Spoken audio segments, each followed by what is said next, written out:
Bishop will say, I want to feel you. I want to be able to. So kindly move forward for us, please.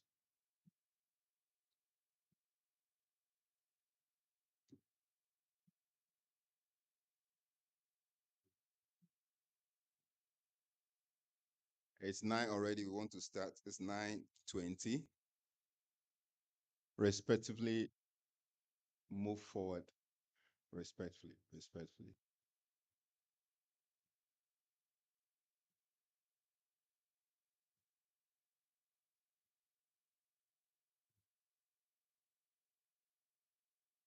We still have some people far up. Mr. Kuti, kindly bring those people up there with you as you come in. Sorry for putting you on the spot.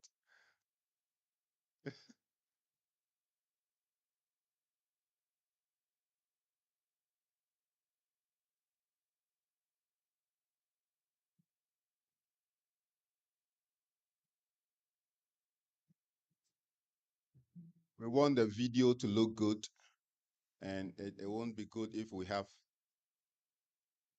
unfilled seats, particularly in front. So kindly, okay. All right. So they are giving us some music to help us move. Thank you, Ghana Dance Ensemble. Okay, so whilst they are giving us the music, kindly move forward.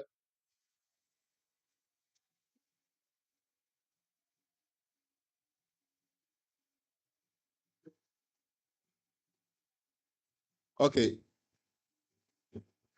Okay. So we have the Ghana Dance Ensemble giving us beautiful rendition. Okay, so please move forward to start the program.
Thank you, Ghana Dance Ensemble.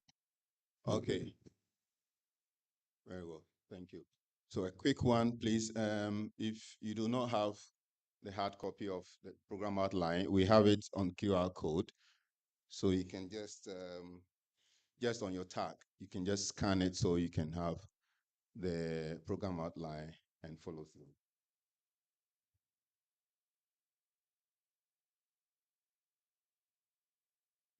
All right.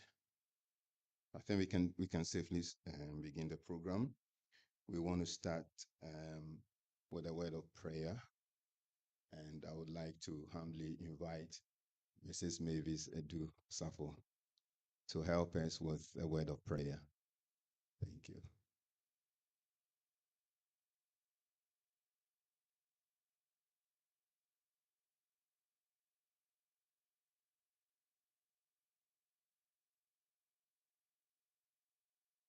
Let's pray. Father, in the mighty name of Jesus, we give you the glory for a brand new day.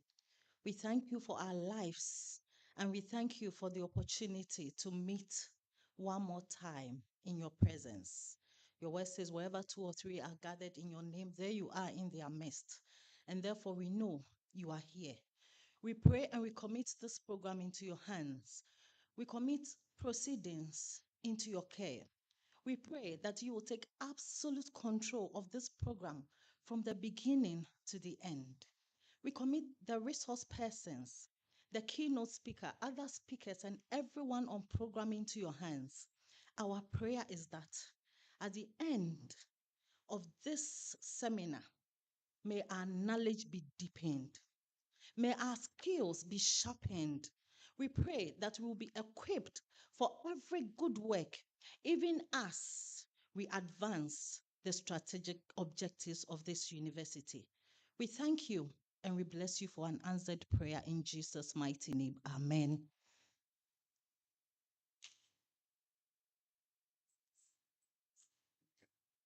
Thank you. Thank you very much, Mrs. Mavis Osafuedu. Ladies and gentlemen, you are all welcome. I welcome you in my capacity as the MC. I'm sure our host will also welcome you as our host, so we can feel very safe being here. Okay. So my name is Richard Nanakakari, and my co-MC here is Gloria Ade. thank you. So we are going to be your MC for this program for today and tomorrow, God willing. And so let us expect good things coming our way as a result of this program. We want to quickly run you through the program outline. I know you probably may have scanned or you have hard copies. We just want to do a quick one. So we'll be having a welcome address by Registrar, and then we have highlights of this seminar by Dr. Ezekiel Aqua, and we have brief remarks also by Prof. Gordon Awandare, and then we'll go through it to a keynote address by our keynote speaker. Then we have a Q&A session. We have some musical interlude.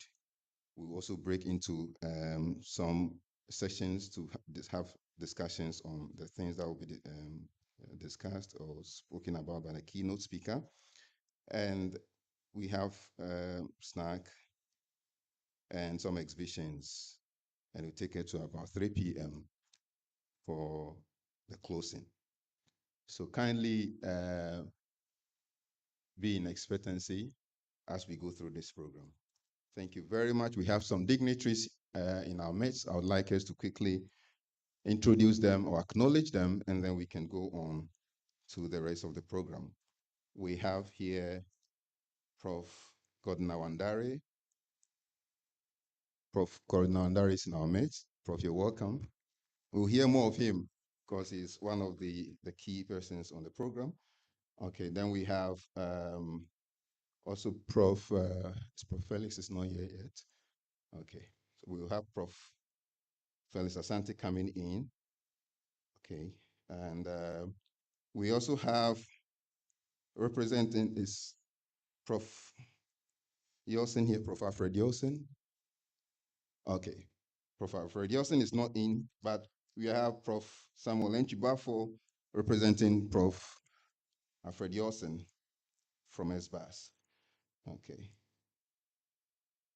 We also have HROD here, Mrs. Director of HROD, sorry, Mrs. Yvonne Lamte. Okay. Madam, you're welcome. Okay, we have also Director of Public Affairs also here with us, Dr. Amea Bronya. Madam, you're welcome. We also have Director of Academic Affairs here with us. You're welcome, Madam. Okay. We have a lot of dignitaries here. We will introduce them as we go along. So you are all welcome. Please feel welcome, and then let's participate into this program. Thank you very much. All right, so we'll go straight on to what we have here in our program outline. We have a welcome statement of purpose. Obviously, there should be a purpose of our gathering. And we have Mrs. Emilia J. Mensah giving us the purpose of our gathering here.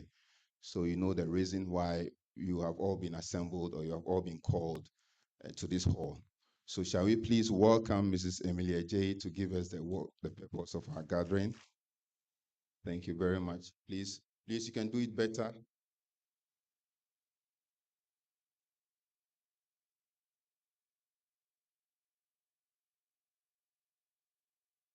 Thank you very much, MCs. Good morning to you all, and a very warm welcome to the 2024 Registrars Management Seminar. Maybe I didn't pause enough to hear the response to the good morning. Good morning to you all. That's much better. So the theme for this year's management seminar is From Vision to Reality, Administrators and Professionals Activating the UG Strategic Plan 2024 to 2029. I especially welcome our keynote speaker, Dr. Joseph Asenso, head of the Macroeconomic Research and Studies Division of the ECOWAS Bank for Investment and Development. Quite a mouthful. I think we can get away with EBID, saying EBID. A warm welcome also to Prof. Gordon Awandari, the Pro-Vice Chancellor in charge of Academic and Student Affairs, and also, very importantly, Chairman of the Strategic Plan Implementation Committee, who is representing the Vice Chancellor here today. A warm welcome also to the provosts who are here. I see the Provost of College of Humanities, Provost Prof. Yaro. Thank you for making the time. I see Prof. Idana, Provost of CBAS. I see the representative of the Provost of the College of Health Sciences, Prof. Entry Bafo. Thank you very much for making the time to be here. And also all of you, you're also important, and I thank you for making the time to join us. I would like to, at this point, acknowledge my predecessors, particularly the former registrars, Mr. Joseph Budu, who initiated the Registrars Annual Management Seminar, and also my immediate predecessor, Mrs. Mercy Hazel Eshia, who continued with this important initiative. Both Mr. Budu and Mrs. Hazel Eshia assigned myself and other colleagues key roles in seminars held during their tenure.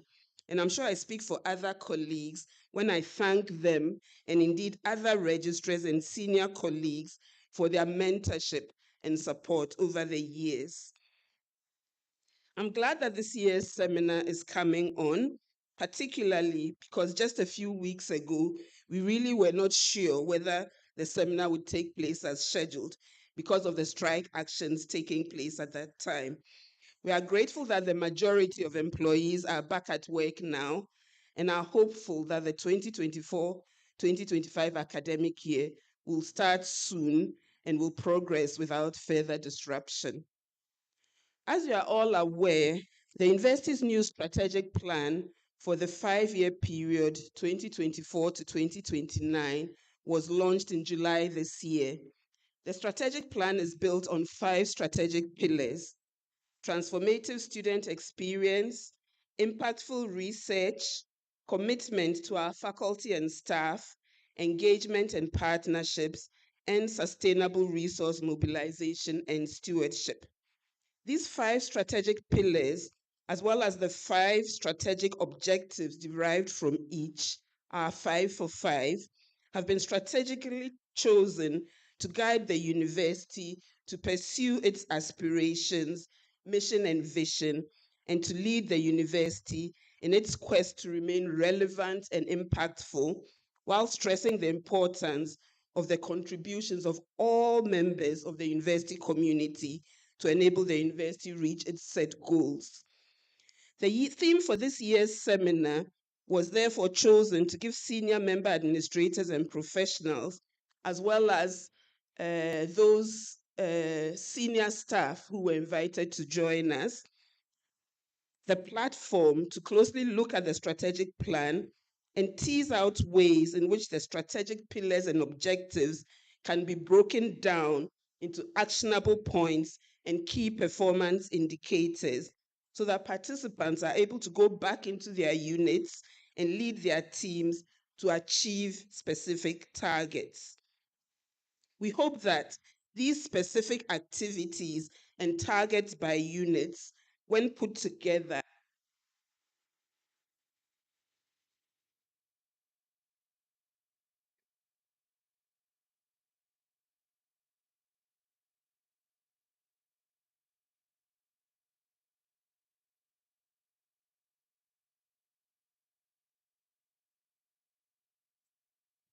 okay.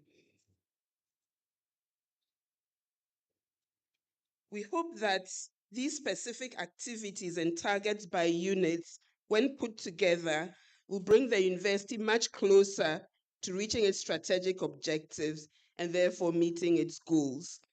The seminar has been designed to be very practical and hands-on, and I encourage all of us to fully participate in all the activities lined up over these 2 days, while at the same time taking time to catch up with colleagues and have informal discussions about how collectively we can play our part towards moving the university forward. Our sponsors will be acknowledged individually, but I'd like to express our appreciation to all organizations that have contributed in cash and in kind towards the 2024 Registrars Management Seminar. I thank you for your commitment to the university's success. I think our sponsors deserve a round of applause. I also acknowledge the planning committee for the seminar led by Dr. Ezekiel Akwa, as well as the hardworking team in the Office of the Registrar. Another round of applause for them. I truly appreciate all the hard work that has gone into the planning and execution of the seminar. In conclusion, I would like to emphasize that administrators and professionals play a vital role in the university achieving its set objectives. Colleagues, I urge all of you to remain focused, continue to work hard, think innovatively, and lead your teams effectively, all with the university's core values: integrity, commitment, loyalty, and respect as the focus. I thank you for your attention and fruitful deliberations to us all. Thank you.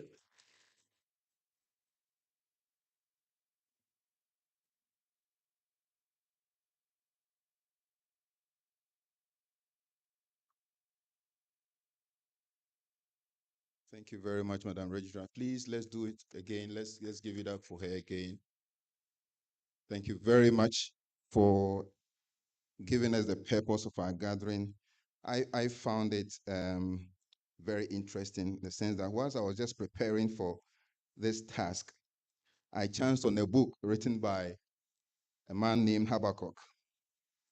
And the second chapter of the book says that write down the vision and make it plain on tablet. It means that tablet actually came, was discovered years back. So a herald may run with it. So if the vision is not written down, administrators and professionals and others would not even see to run with it. It also means that if they are not running, it means they probably have not seen the vision. So this is a very good platform for all of us to see the vision written down so we can run with it. Thank you very much, Madam Registrar, for giving us the purpose of our gathering and putting this program together. We'll go straight on and invite Prof. Gordon Awandare. No, sorry. Sorry. Okay, so we'll do, because of the time, we'll do a little bit highlight by Dr. Ezekiel Akwa, the chairperson of the planning committee for this program. Shall we please invite Dr. Ezekiel Akwa? Dr. Ezekiel Akwa, until now, just a brief background.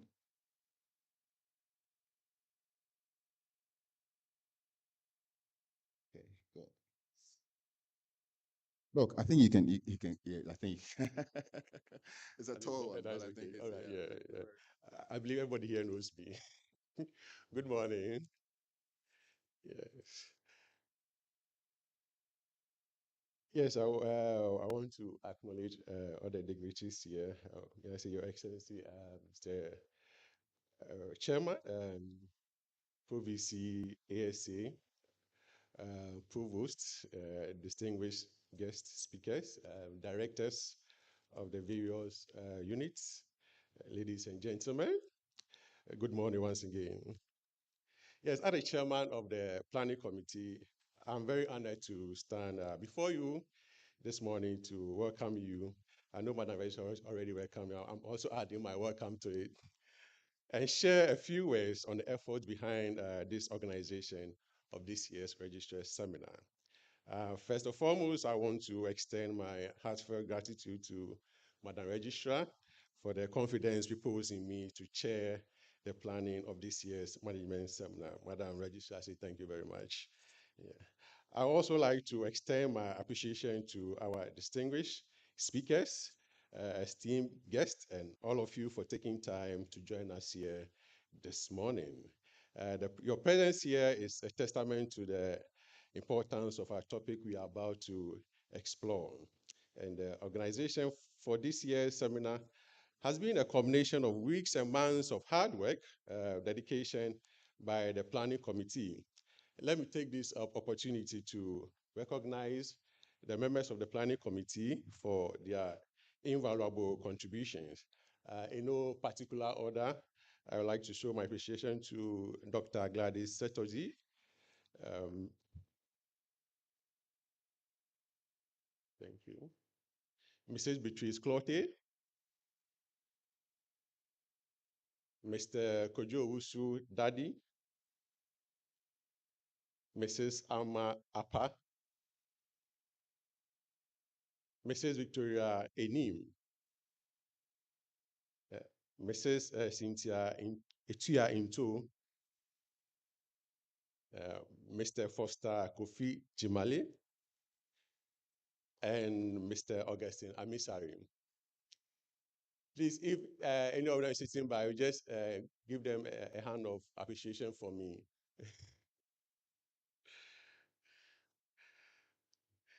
Yes, I also want to show my appreciation to our MCs, the group session facilitators, our rapporteurs, and our ushers. Thank you for accepting the responsibility. Yes, and as a planning committee, we meticulously created a program that we believe will not only enlighten, but also inspire and challenge us to think differently in activating the vision of the University of Ghana 2024-2029 strategic plan into reality. We believe the insights and experiences of our distinguished speakers will undoubtedly provide us with a deep understanding of the subject matter. I encourage all of us to engage actively and make the most of this opportunity to learn and also to network. As we embark on this journey of knowledge and discovery in these 2 days management seminar, let us keep in mind the broader impact of our discussions. The ideas we generate here today will have the potential to shape the future of our beloved University of Ghana. Let us strive to make this seminar not just a platform for learning, but also a catalyst for change. Before I take my seat, I also like to take this opportunity to thank our sponsors for supporting this year's registrar seminar. And I believe they will respond positively to us again when we come knocking on their door next year.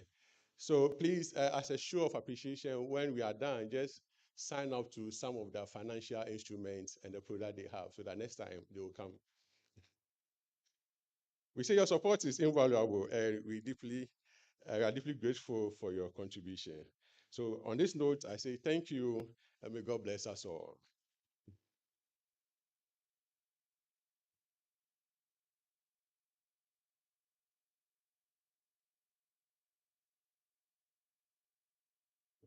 Okay, great. Thank you very much, Dr. Ezekiel.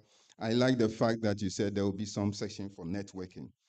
And I see on this, the second day, a program we have here as the launch of the mentors. And I think that it will be one of the products that will be developed at the end of these 2 days session. And I think it's a very good initiative. So ladies and gentlemen, we go straight on and invite Prof. Godnawandari to give us a brief remark. Prof. Godnawandari is the Pro VC or the Pro Vice Chancellor responsible for academic and student affairs. He is the founding director for West African Center for Cell Biology of Infectious. Prof, They you're know welcome. already. Good morning to you all. I think you know me enough. You don't need the story. So it's a great honor to be joining you this morning. I think I have more friends amongst this group than I even have amongst the lecturers. So it's a real pleasure to be joining you this morning. I wish that I could be here for the entire period of the conference and interact with all of you. But on behalf of the Vice Chancellor, um, I am here to show the support of management and to express our appreciation to all of you for taking on this task of discussing the implementation of the strategic plan. Indeed, we believe that you are the engine which runs the university. We, as academic leaders, we come and go. In a few years, I'll be back in the classroom teaching, but you will continue to be doing what you are doing, facilitating the implementation of this strategy.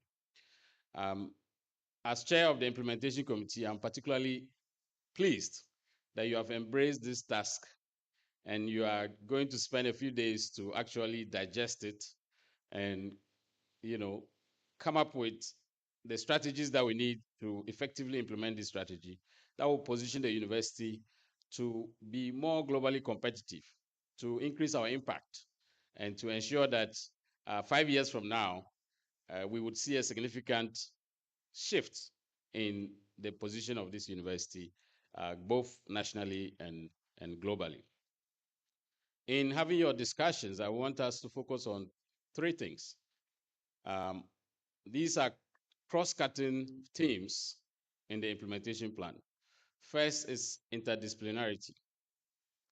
And interdisciplinarity, even though it's often used in the context of research, I want you to think about it more holistically.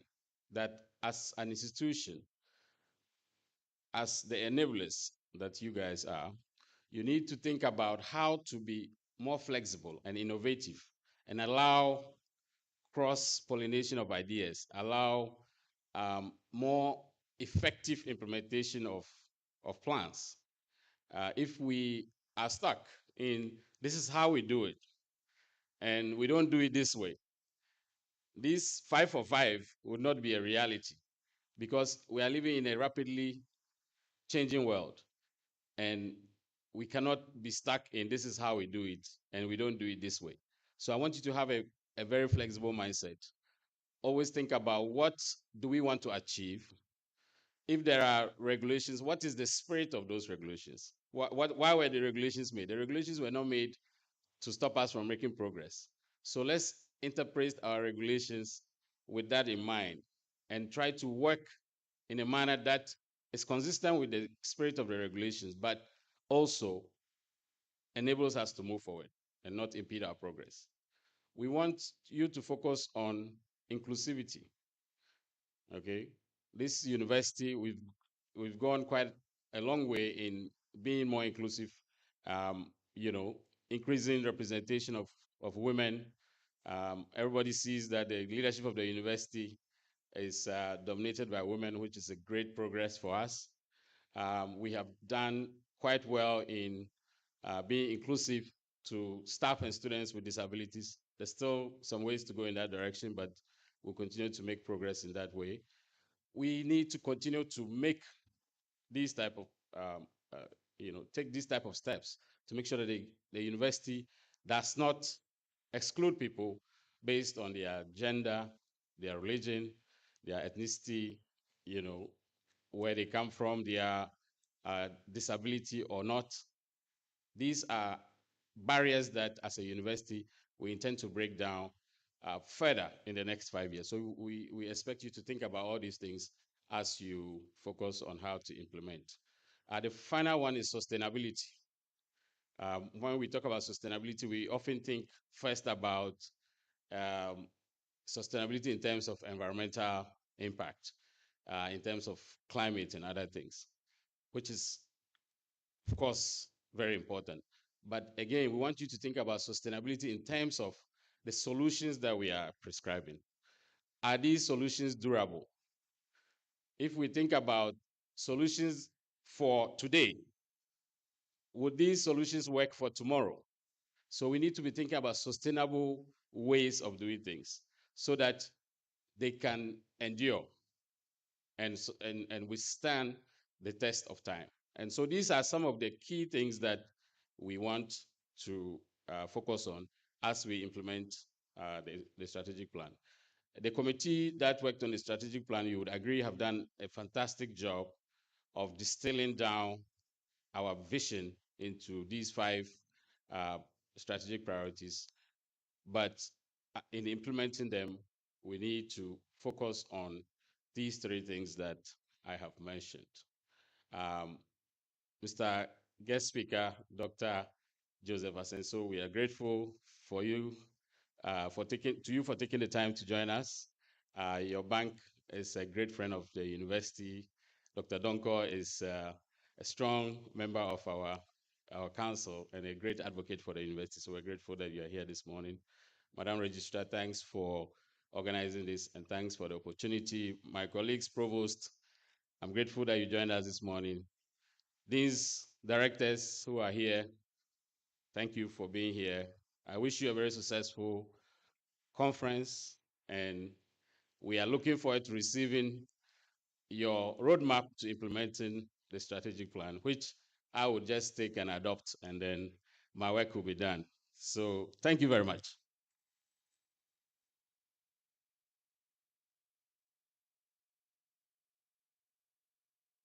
Thank you very much, Prof. Gordon Awandare, for that insightful remarks. I, I I just remembered that the book I read, written by Habakkuk, somebody also gave a certain translation and said that write my answer plainly. It means that the vision actually is an answer to questions. And so this should provide us answers before we all leave here the second day. I think we all agree. Please, do we all agree? We must find answers to questions before we leave here the second day. And so we thank you very much, Prof. Andari, for the remarks given us. We want to invite the keynote address speaker, and he's in the person of Dr. Joseph Asenso. Prof. Andari has mentioned him and then where he is, but he is from one of our key sponsors for this program, ABID. Shall we please welcome Dr. Asenso?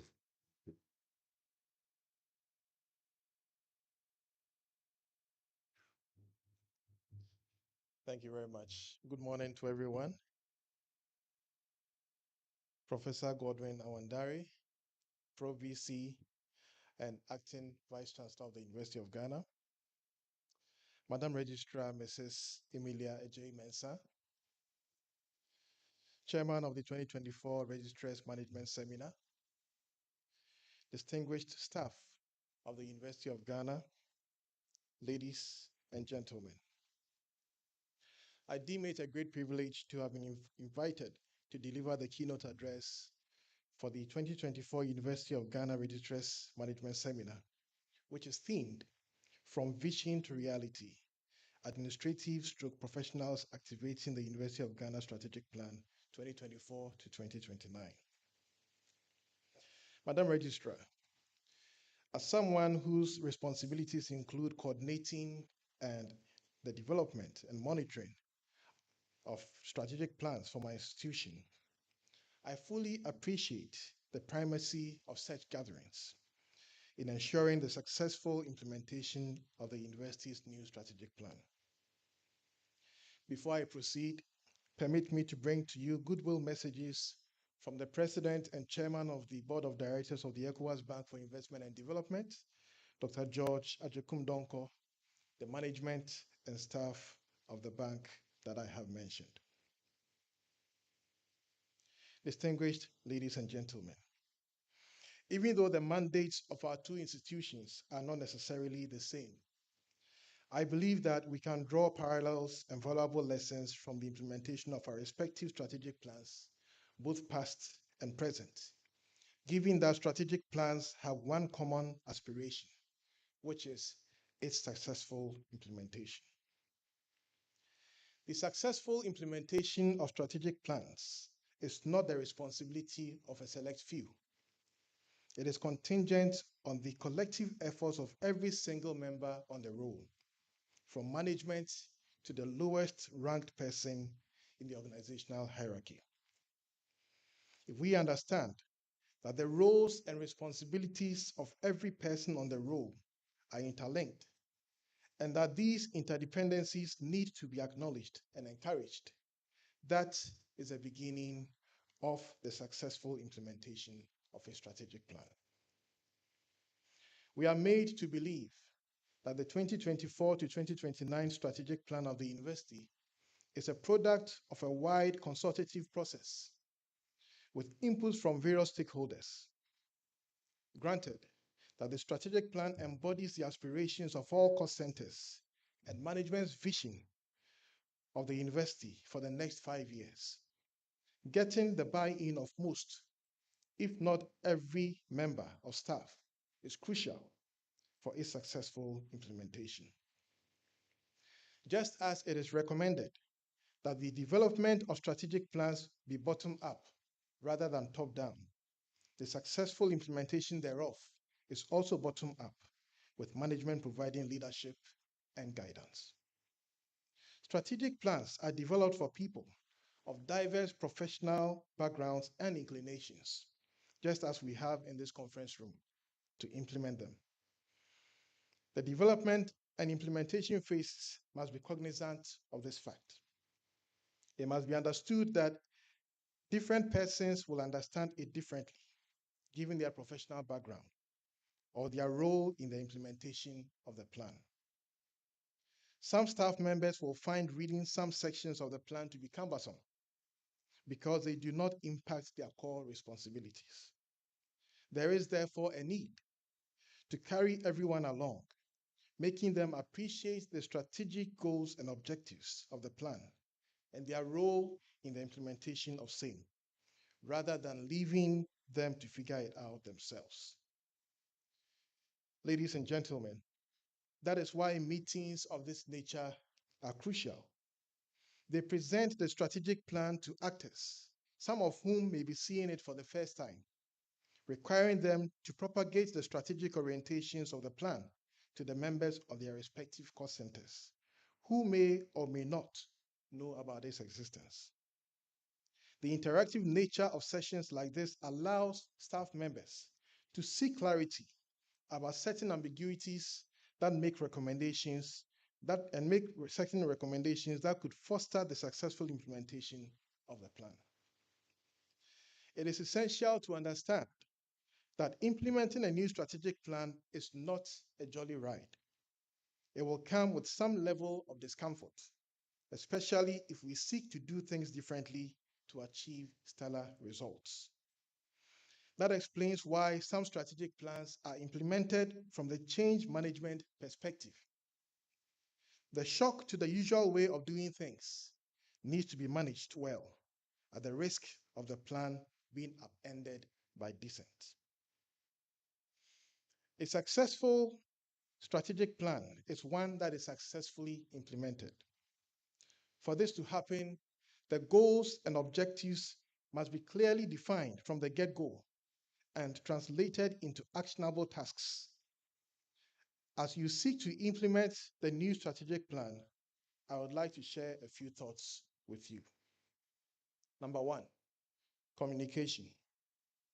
Communication is said to be the lifeblood of every organization, and this is truer during the implementation phase of a strategic plan. Stakeholder engagement begins with communication. It is crucial to communicate the strategic plan to every staff member in a way that makes them understand what it takes to achieve, where they fit in the scheme of things, and the importance of their output towards the successful implementation of the plan. There is a need to demonstrate to every staff member that their contributions are valuable in the plan implementation process. Resource budgeting. Strategic plans require resources for implementation. Money has to be allocated to drive the process. In effect, all cost units budgets must speak to the broad strategic plan. Furthermore, man-hours need to be allocated. There must be adequate resources, financial, man-hours to ensure a successful implementation. Number 3, appointing strategic plan champions. Strategic plans require that all hands are on deck. However, some people should be set apart to be responsible for specific actions in the plan in a way that leaves no stone unturned. It is important to clearly delineate the roles and responsibilities of these champions to ensure accountability. Number 4, progress monitoring. Monitor progress quarterly, semi-annually, or annually, whichever is feasible, to ensure consistency between the plan objectives and implementation outcomes. Number 5, leave room for amendments. Strategic plans are designed with particular socioeconomic and political contexts.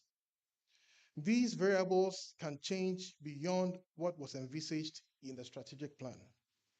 If they do, the plan must adapt to the reality of the times. Some strategic plans are designed to be resilient to major shocks. Others can only accommodate minor shocks. The most important thing is to be aware of changes that disrupt the path to successfully implementing the objectives and amending the plan to reflect the current circumstances. It must be stated, however, that only significant shifts should warrant major amendments. Ladies and gentlemen, let me share a few experiences of the bank where I come from with you, beginning with a brief history of the bank. The ECOWAS Bank for Investment and Development was established on the 28th of May 1975, the same day as what has become known as the ECOWAS Commission, commencing operations in 1979. The bank is headquartered in Lomé, in the Togolese Republic, and owned by all the 15 member states of ECOWAS. Among its many achievements, the bank was the largest founding shareholder of the EcoBank Transnational Incorporated, which many of you know as EcoBank. It is also a founding member of ASKY Airlines and the initiator of the African Biofuels and Renewable Energy Fund. To date, the bank's commitments in the 15 member states stands at about $4 billion. Madam Registrar, please permit me to share a brief story about EBI's experience in the implementation of strategic plans, the disruption the current strategic plan caused the bank's business model, and where we are today in terms of implementation. The Bank Strategy 2025 was developed at the height of the COVID-19 pandemic. At the time, we clearly understood what we were up against: an economic malaise in all the 15 member countries, a projected slow recovery of global GDP, a momentary spike in inflation resulting from demand push factors from the reopening of borders, and so many social problems. We were coming from a place where the bank had barely achieved 53% of its targets in the previous strategic plan. The midterm evaluation report revealed structural weaknesses which affected the plan's implementation. Key amongst them was that the targets were somewhat far-fetched, and staff members had very little knowledge about the plan. The first one was that not many staff members were involved in the development phase of the plan. And having developed it, not many of them were aware of its existence and their role in its implementation, save anecdotal references in some meetings. We developed and sent anonymous online questionnaires to staff in the terminal year of the previous plan to understand why they believed the plan did not achieve most of its objectives. And the feedback was quite revealing. So from the beginning of the development of the current plan, we set ourselves the ambitious target of meeting every cost center to get their perspectives of what the bank should look like in the next 5 years. We took note of the fact that the internal communication about the strategic plan had not been effective. Post development, the bank has made presentations to all staff on what the plan seeks to achieve. Beyond this, we moved from department to department to highlight their roles in the implementation of the plan and to receive feedback on challenges and success stories. Ladies and gentlemen, one of the critical elements of the current strategic plan is that we flipped the business model of public sector centeredness to private sector focus. The public sector portfolio stood at about 55% cumulatively, and we sought to do 60% private sector and 40% public sector. This was met with some level of resistance by the business team for a number of reasons. However, over time, everyone came on board as we continued to engage and to build consensus. The reason for the change was that the private sector has a propensity to create more jobs at a rate which is faster than what the public sector can create. And it was more profitable for the bank as well, even though it has a lot of risks associated with it. However, post-COVID, we thought it necessary to support the private sector to create jobs which the public sector was struggling to create without necessarily abandoning the public sector. Again, as a risk mitigant, the bank adopted an indirect financing approach, sharing credit risks with local commercial banks and ensuring improved project supervision to mitigate loan impairments. Ladies and gentlemen, at the end of 2021, the first year of its implementation, the bank had exceeded its targets. We exceeded the loan approval target by 137%, commitments by 163%, resource mobilization by 77%, disbursements by 7%, operating income by 13%, and profit by 58%. The story was even more remarkable in 2022 and 2023, including recording the single largest disbursement in the history of the bank in 2023. Ladies and gentlemen, this does not mean that the targets of Strategy 2025 were any less ambitious. In fact, they were more ambitious than those of the previous plan. The only difference are that the staff have come to own the plan. Management has shown unparalleled commitment, and progress has been reported at periodic intervals. Finally, staff are rewarded for its successful implementation, with one department being singled out as a top achiever every year. In spite of the global and regional shocks the implementation of the strategic plan encountered, after 3 years of its implementation, the bank had achieved most of its targets for the 5-year period. For example, loan disbursements to clients were at 90.2% of the 5-year target at the end of the 3rd year.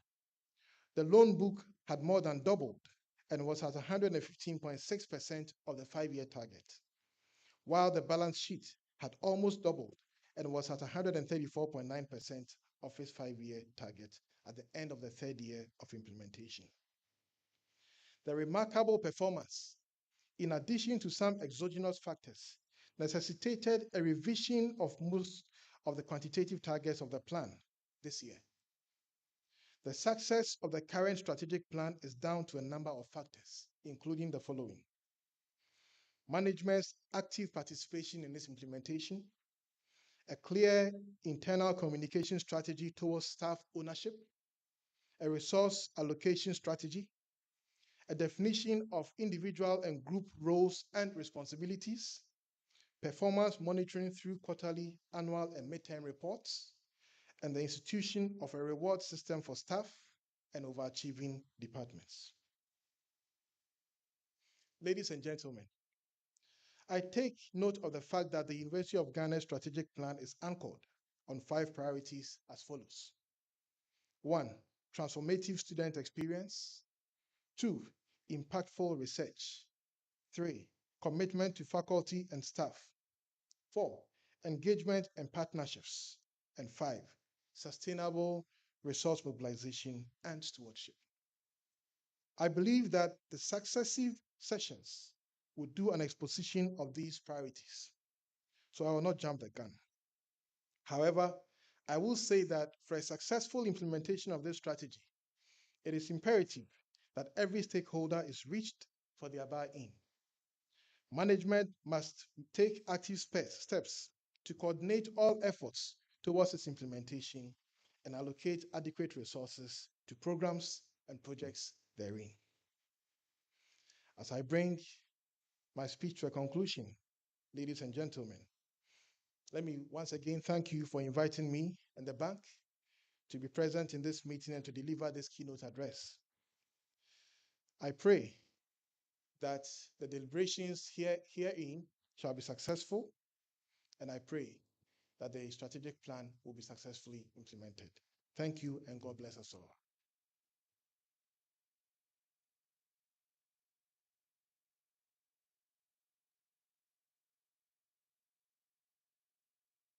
Please let's do it again for Dr. Asenso.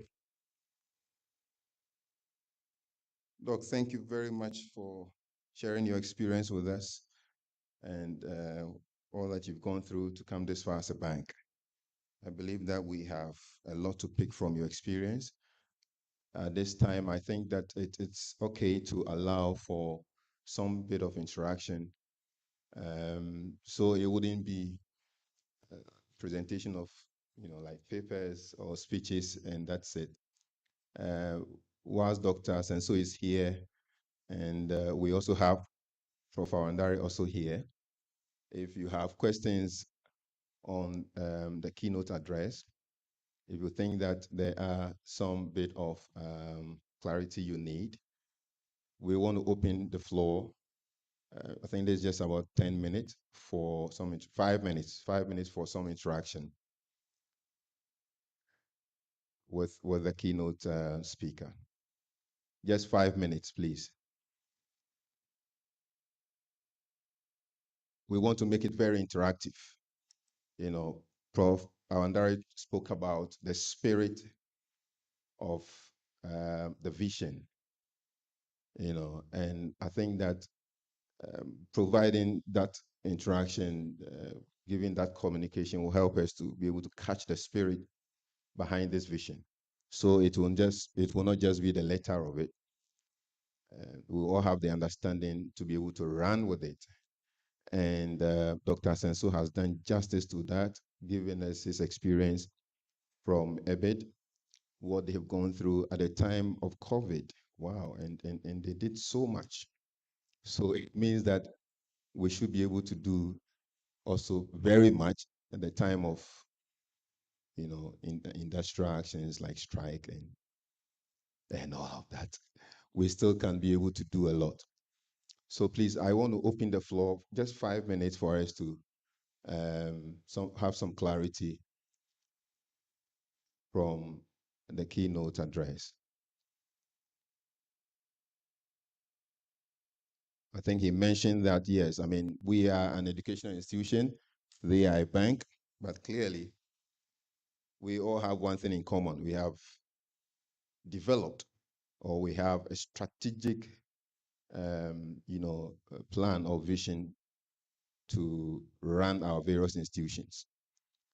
And so we can pick some lessons from their experience. So please, if you have any question, if you need some clarity, yes, please. So we have, okay.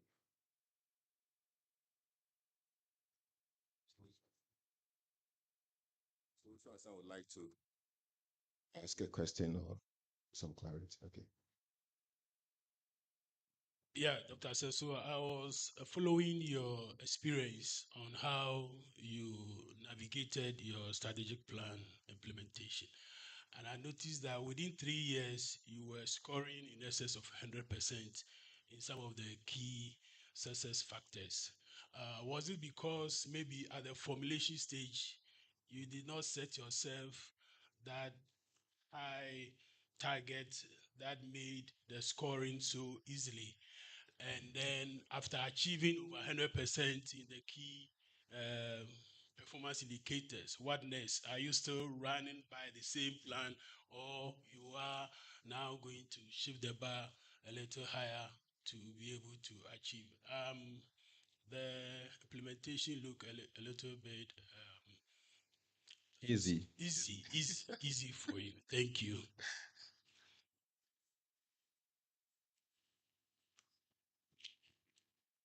Okay, maybe if we can take two more questions before Dr. Senso helps us with the responses. Okay. Mine is also to Dr. Senso. I'm Oh, Benedict okay. Osueje. Okay. Doc, we are in a book long input institution, and our targets are mostly qualitative. I mean, if you look at the way you converted your targets into figures in percentages, ours is mostly narrative. I don't know whether in your case you had a way of converting the narrative targets into some quantitative forms, so you were able to measure them in percentages. The way you did it, it is like easy for everybody. And I believe that maybe right from where it go, because you're a bank, we have the figures as your baseline. So starting from 2020, when you started, you knew the various disbursed, the amount you disburse, the loan recovery rate, and all that. The baseline is clearly spelled out. As a book long institution, to quote again, in quote again, ours is a bit different. So I just want to find out whether you have any thought on the way we have presented, for instance, our KPIs and how we can measure them at the end of 2029. Thank you.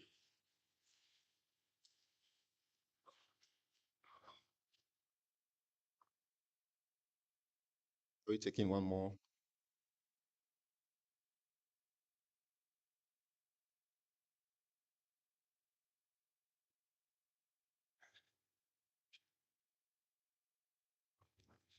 Well, my name is Selena, and thank you, Dr. Asenso, for the very elaborate exposition on your strategic plan. There's one bit of it that sparked my interest for obvious reasons, and it was on how you defined individual and staff rewards for excelling or for promoting the strategic plan. I think our bosses are here, and so we'll be very interested in hearing what your experiences have been in promoting individual recognition. I mean, in recognizing individuals and then rewarding them for whatever roles they play towards the achievement of their strategic plan. Thank you. Okay, thank you. Thank you very much. I think three is fine. I think Doc will help us with the responses. Okay.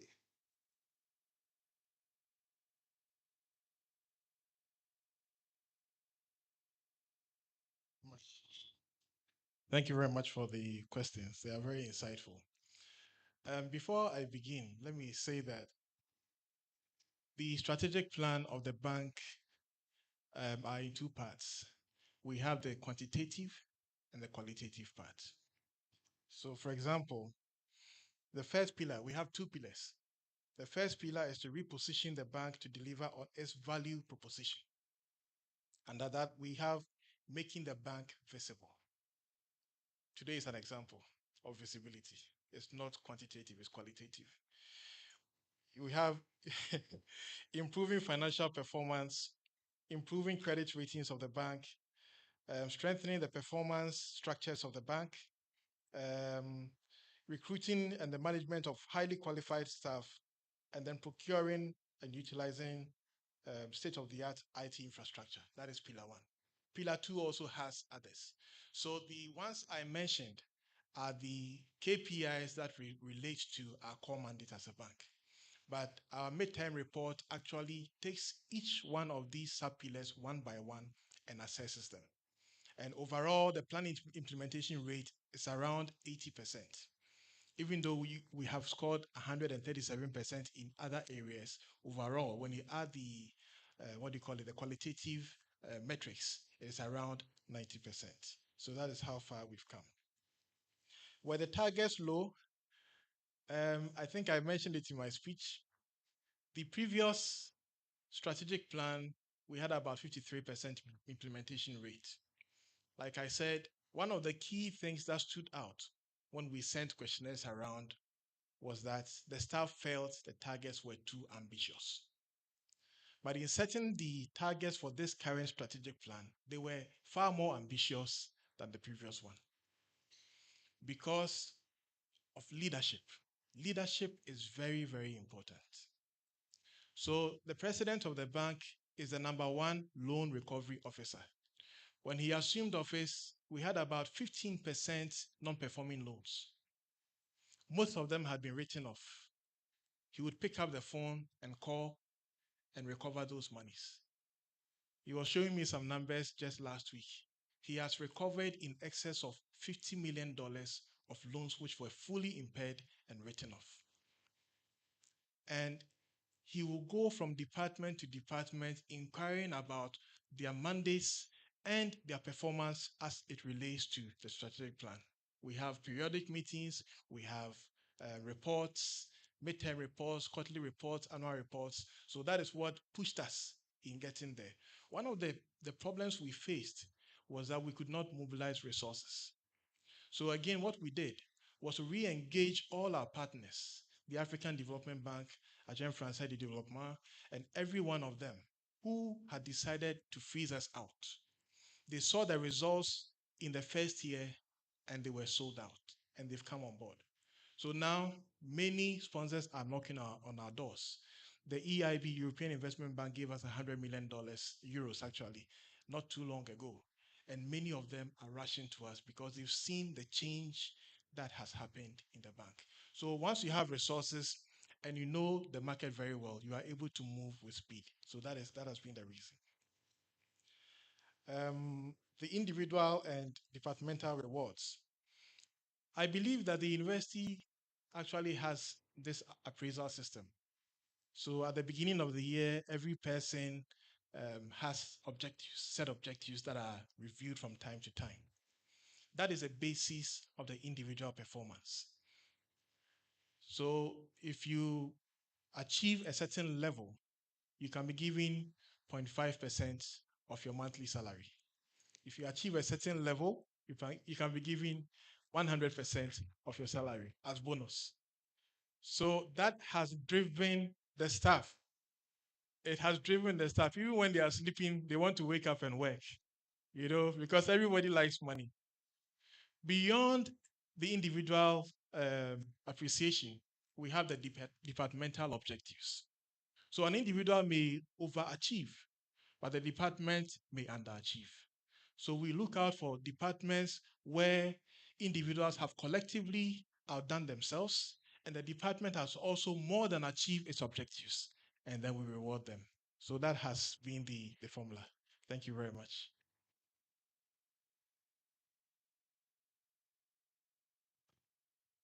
Okay. So it wasn't that easy as you may think. Just that I think they put in some serious efforts to get things done. And I like the fact that he stressed on the point that management, or senior management, I should say, will go from department to department they will go move from department to department and to just talk to them, communicate the vision, and then also ask of them their contribution. I think that we haven't done that yet. Well, I have not seen it yet though. And so I think we probably will do that, I think. And then the fact that they identified their strategic partners, went back to them to kind of re-engineer or stir up their interest in providing continual partnership. I think for me, one of our key partners, I should say, are the students. And so, a student calls in and say, I need transcript, I need this, I need that. And sometimes the customer service thing is not there. So we should be able to look at that area. These are, strategic partners to what we want to achieve as a university. But maybe before I continue, Doc, how there is this management practice we call management by walking around. You touched on that briefly in your submission. How do we implement, or how do we uh, kind of situate that in our context as as an university? And yeah, okay. So just under 1 minute, please. Prof has alerted me. Yeah. Yeah, thank you very much. I think the two institutions are quite different in terms of mandate and in terms of size. The University of Ghana is very huge. So you don't expect the VC to be working from office to office, but they are sub-managers. They are departmental heads. They should take up that responsibility of ensuring that people comply with the dictates of the strategic plan. Like I said, nobody should see themselves as irrelevant. Even the cleaner has to clean the office for you to use it to be able to achieve the results that you have set for yourself. So everybody should be brought on board. Thank you.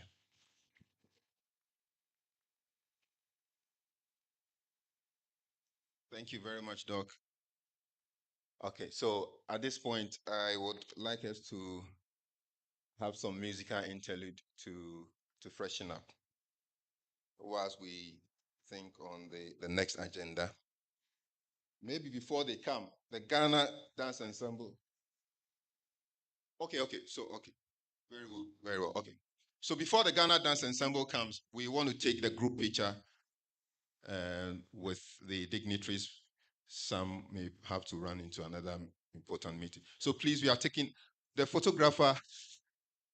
Yes, kindly help us with the order.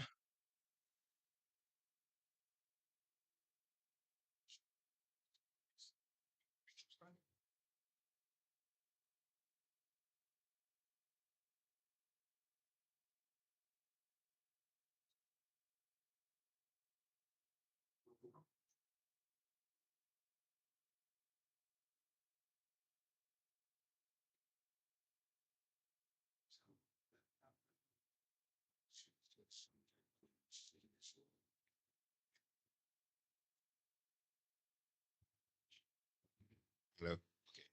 So we have the dignitaries take the first picture, and then we'll join them for the second shot. Okay.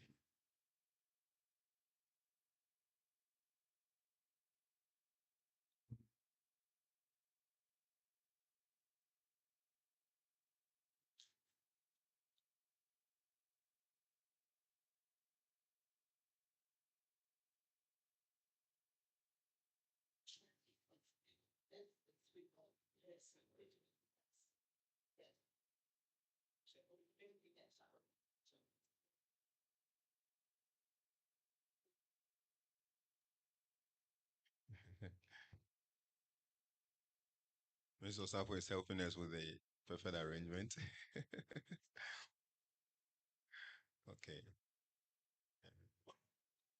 Oh,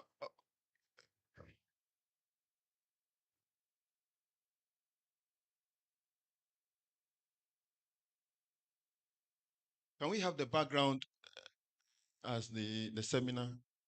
Good. Okay.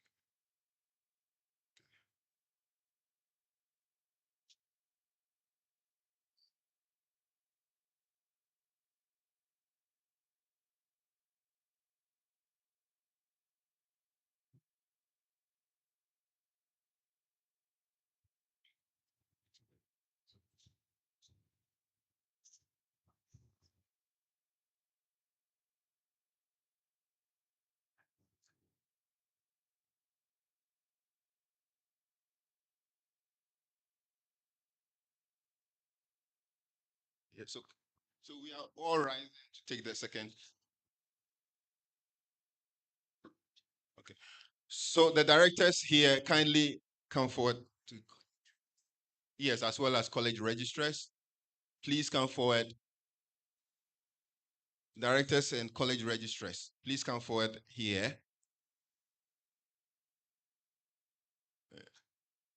All directors and college registrars here, kindly come forward and join. Whilst we all rise, please, we are all rising. Yeah.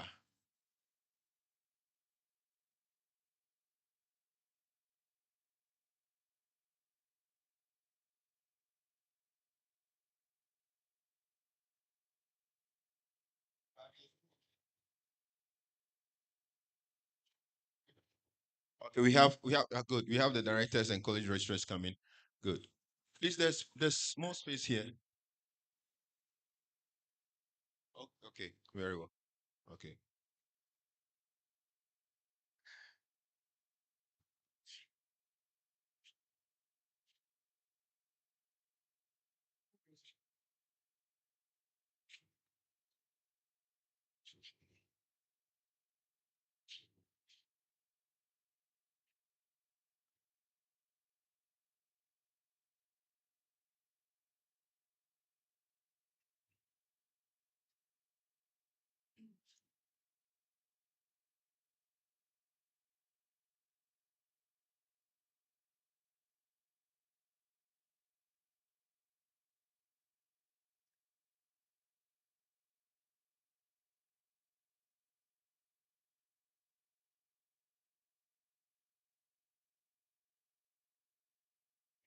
Thank you. Thank you very much. Yes, please have a seat for the next session. Let us enjoy some musical interlude. Okay. Okay.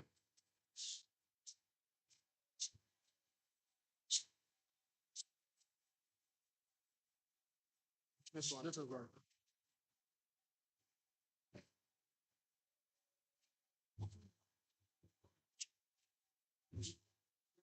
Half noise leader.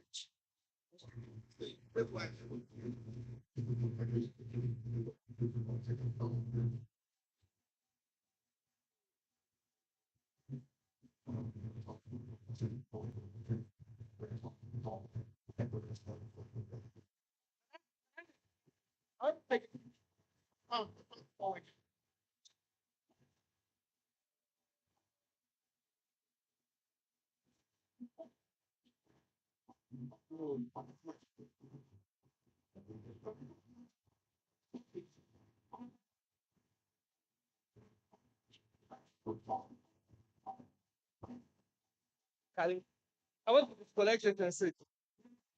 HDMI is correct. Because they are dancing here, so I just wanted to wait there and then bring it back.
Thank you very much, Ghana Dance Ensemble. Please let's do it once more for them.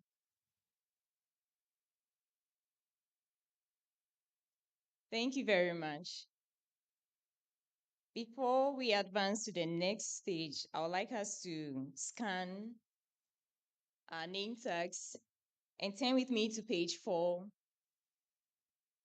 of the UG strategic priorities.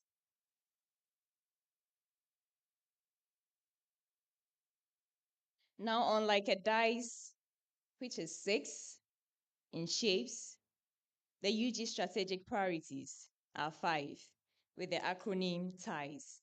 So I want us to just do a quick activity whilst we prepare towards the next session. So please be upstanding.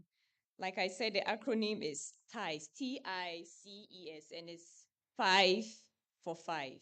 So please let's be upstanding, everyone. I want us to be ready for the presentation. So our 5 for 5 begins with the letter T. So I want you to hold your waist. Yes, hold your waist. We've been sitting for so long, and I want us to do a quick energizer activity. So with the letter T, we are drawing T.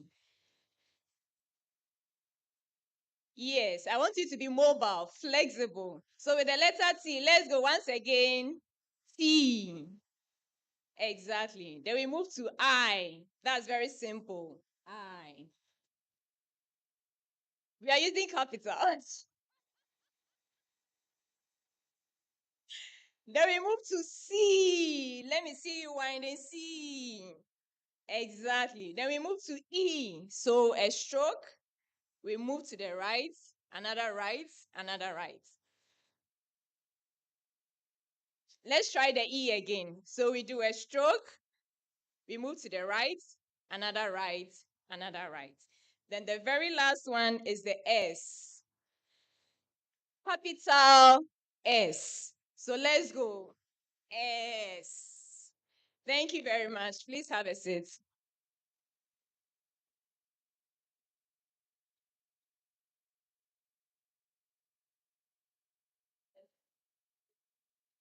So we just did a demonstration of the ties, which is the transformative student experience, impactful research, commitment to our faculty and staff, engagement and partnerships, and then sustainable resource mobilization and stewardships. Now, the reason why we did this demonstration is to help us fully understand the presentation that Dr. Collins Bedu Ajimine will be giving us. Now, Dr. Bedu Ajimine is a senior lecturer at the Department of Psychology. He's a licensed consultant, industrial and organizational psychologist and human capital builder. He's also the immediate past national president and chairman of the National Executive Committee. He's a member of the Ghana Psychological Association.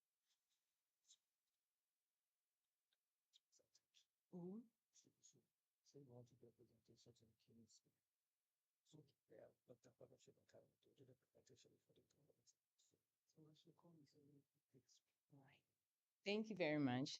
Please, can I invite Mr. Owusu? Mr. Owusu, please, are you here with us? Sorry, I'll take it back again.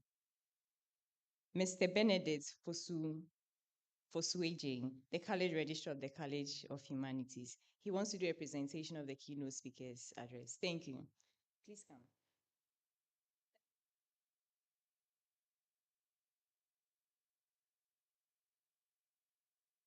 Sorry, I think I was misled. So I'll continue. I'll continue with what I was doing earlier. Thank you.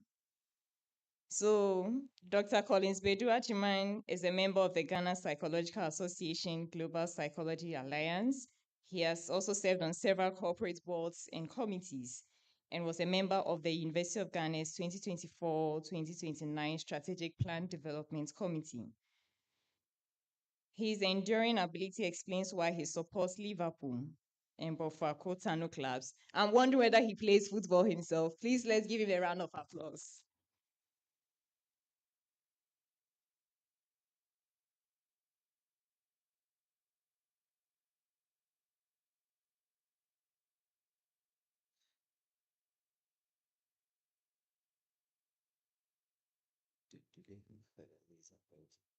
And then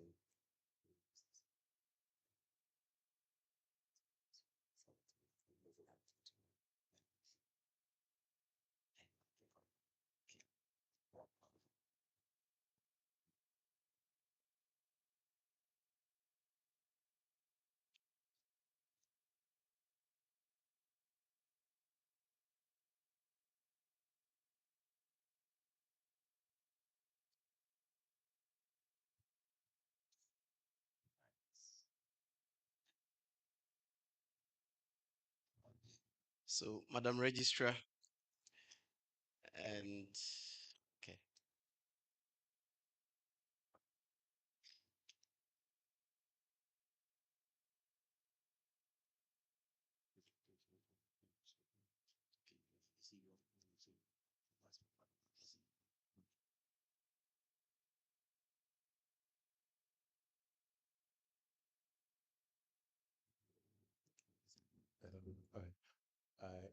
I'm here to do the MC's job for some few seconds.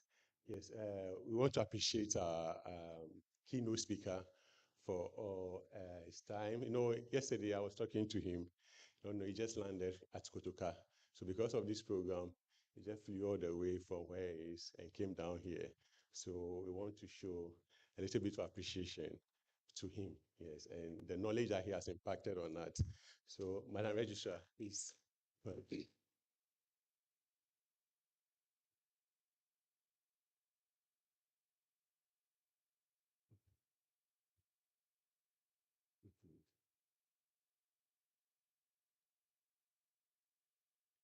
So, this is just a token from University of Ghana to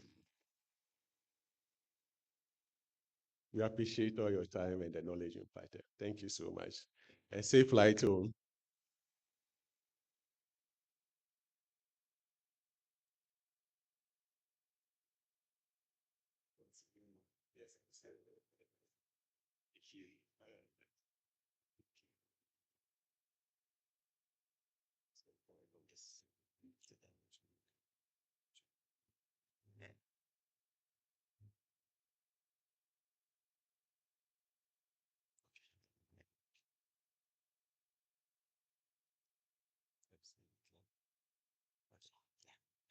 Right. So, Madam Registrar, thank you very much for this privilege of responsibility.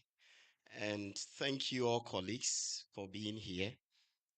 As you can see from this very slide, I am doing this on behalf of especially the chair of the University of Ghana Strategic Plan Committee, Professor Eric Irenchi Dankwa, and the entire team. And as we have heard a lot, and it is good we appreciate an overview of the strategic plan, and especially reflections for our expectations as administrators, as professionals who support this great university. Just to guide our thoughts, I will briefly support the transition from the 2014-2024 strategic plan and how this progresses to the 2024-2029 strategic plan. And we will reflect on the vision, the mission, the core values, as well as the aspirations. We just did a beautiful exercise, and I think our MC was blessed with the Holy Spirit. He mentioned the vision, and the vision, we all had the same vision. So, as we were all reflecting, there was actually a vision. And the vision ties in so well. We slept at different homes, but we were thinking alike. And you will soon realize why the vision is actually working. Now, before we even move on, I just want to highlight that if you look at the previous strategic plan, this was our goal to become a world class research intensive university over the next decade.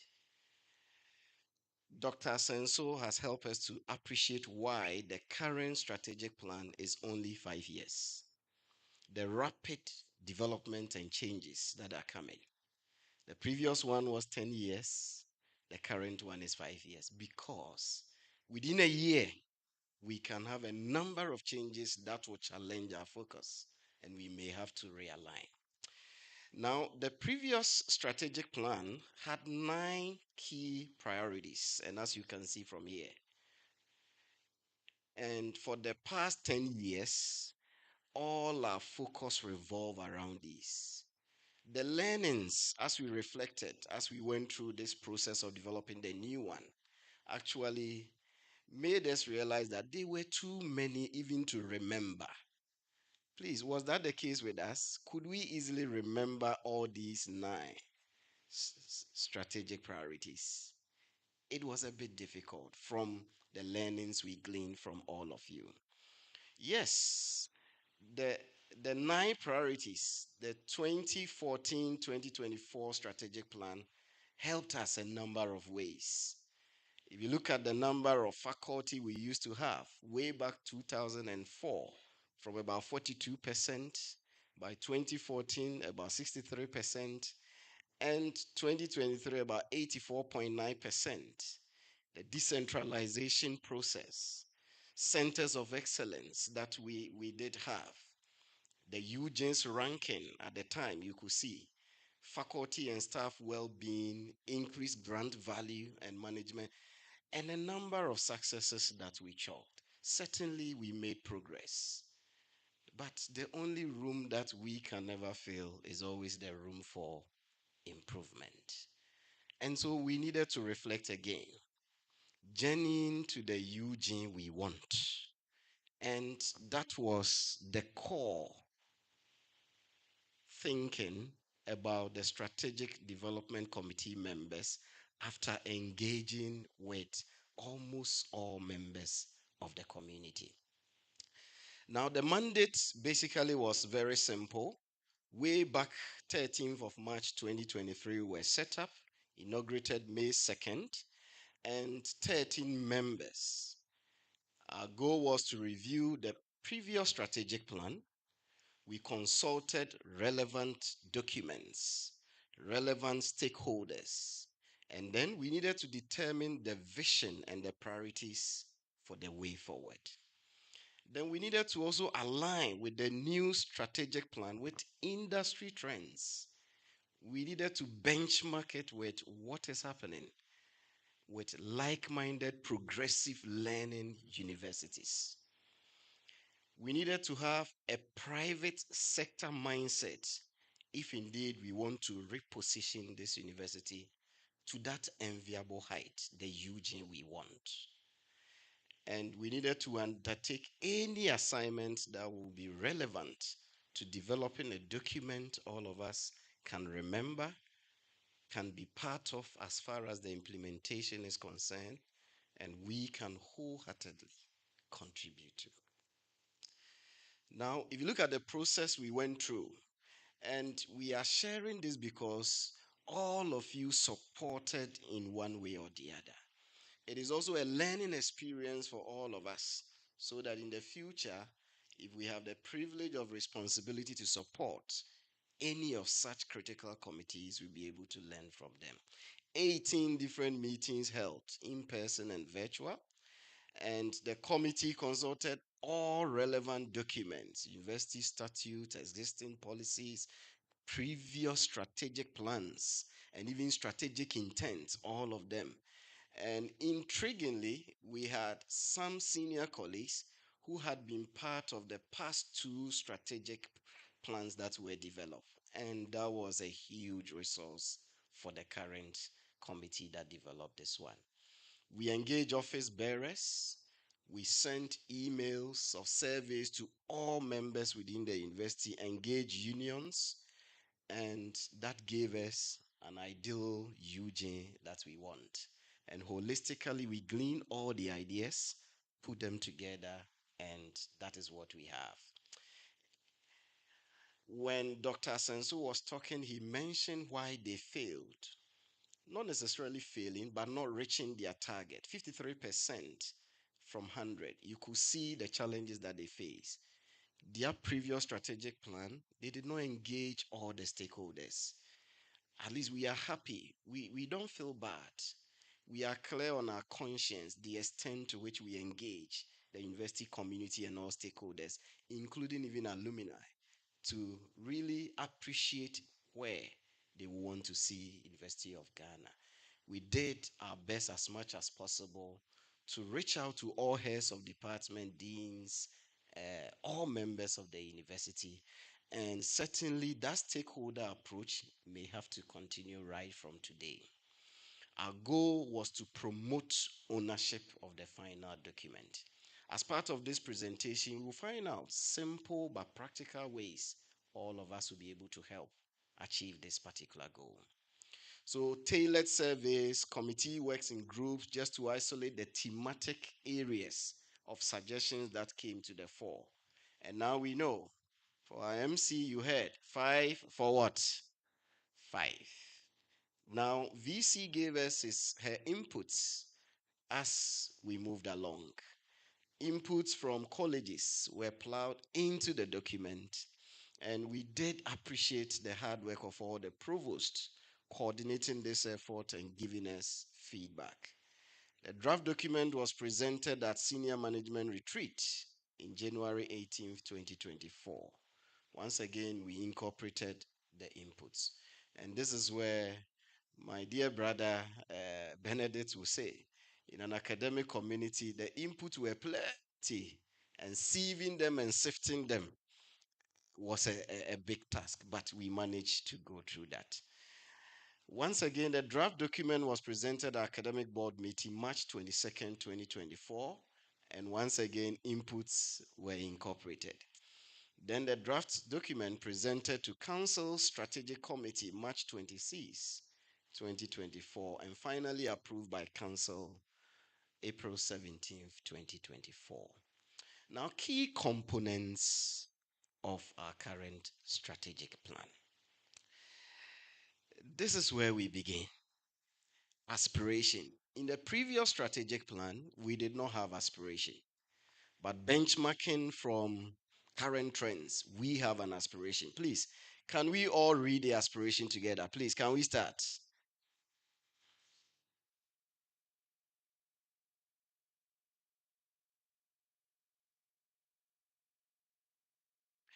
And this is where we want to begin from. Thomas Edison says something that ideas may be easy, but strategy execution, if we don't execute the strategy that we develop, then we are hallucinating. And I have seen a number of psychologists here. We don't want to hallucinate. After developing a strategic plan, if we do not implement them, then all the ideas were just as the thoughts of someone going through hallucination. The aspiration must guide us. We want to transform lives and societies. And through what can we do that? Scholarship. The very thing we do as an academic institution. Grooming people as global citizens to be able to impact this wherever they find themselves. And then we want to be innovative. We will highlight this all the more as we move on. Some of the attributes that we need as part of the expectations from us. And then the new things, the learnings that will come about, we want to plow it so that continuous improvement will be our hallmark. This is what we aspire to be. You have seen now our vision has also changed to achieve global impact through innovative research, teaching and learning using technology driven and people centered approach. And this is where, if Director Boache is here, I don't know whether Director Boache is here. Technology is now central to the existence of universities. And certainly it must be prioritized. And for us to be able to achieve this vision, we may have to look at how we reposition our now ITD. They have a critical role to play, and we may have to really look at ways they will be able to enhance what they are doing to support the entire university community. And now, strategically, is captured in our vision. They help us to survive during COVID, and I think we can leverage on the many advantages that they have and enhance what they do. Then the mission to create an enabling environment that makes UG increasingly relevant to national and global development through cutting edge research and quality teaching and learning. When Dr. Sensu was speaking, I was asking myself, they sponsored this program and content analyzing his address. He used a third of the address to market his bank. UJ, when are we going to sponsor a national program so we'll be able to also market what we do? That is what I was also thinking about. Indeed, MC, you had a revelation from Habakkuk. I saw Acts chapter 20, verse 35. If we give, we will be happy, we'll be prosperous. And so these are all things we want to consider. How do we become nationally and globally relevant? Through some of the things we do. We don't want to always be at the receiving ends. Even if we can use our CD conference center to support a national program, Madam Registrar, let's insist that they put it on their brochure that we sponsored them. Sometimes we let go. And these are all some of the things that we want to remember as part of our mission to become relevant and contributing to our society. In terms of our core values, it's still the integrity, commitment, respect, and loyalty. Now, please, let's remember this. 5 for what? One more time. 5 for, 5 for, and this is where we had the same vision. My slides was prepared way back. Please, do we see ties here? Do we see it here? The S is missing there. Now, what does the first T means? All of us, please. What does it mean? Please, let's say it one more time. What does the I means? What does the C mean? What about the E? And what about the S? Please, we are doing a memory test. As we move on, I'll get to ties again and we want to re-echo it. One way we'll be able to engage in the aggressive communication is for us to remember these are 5 rather than the 9 we used to have.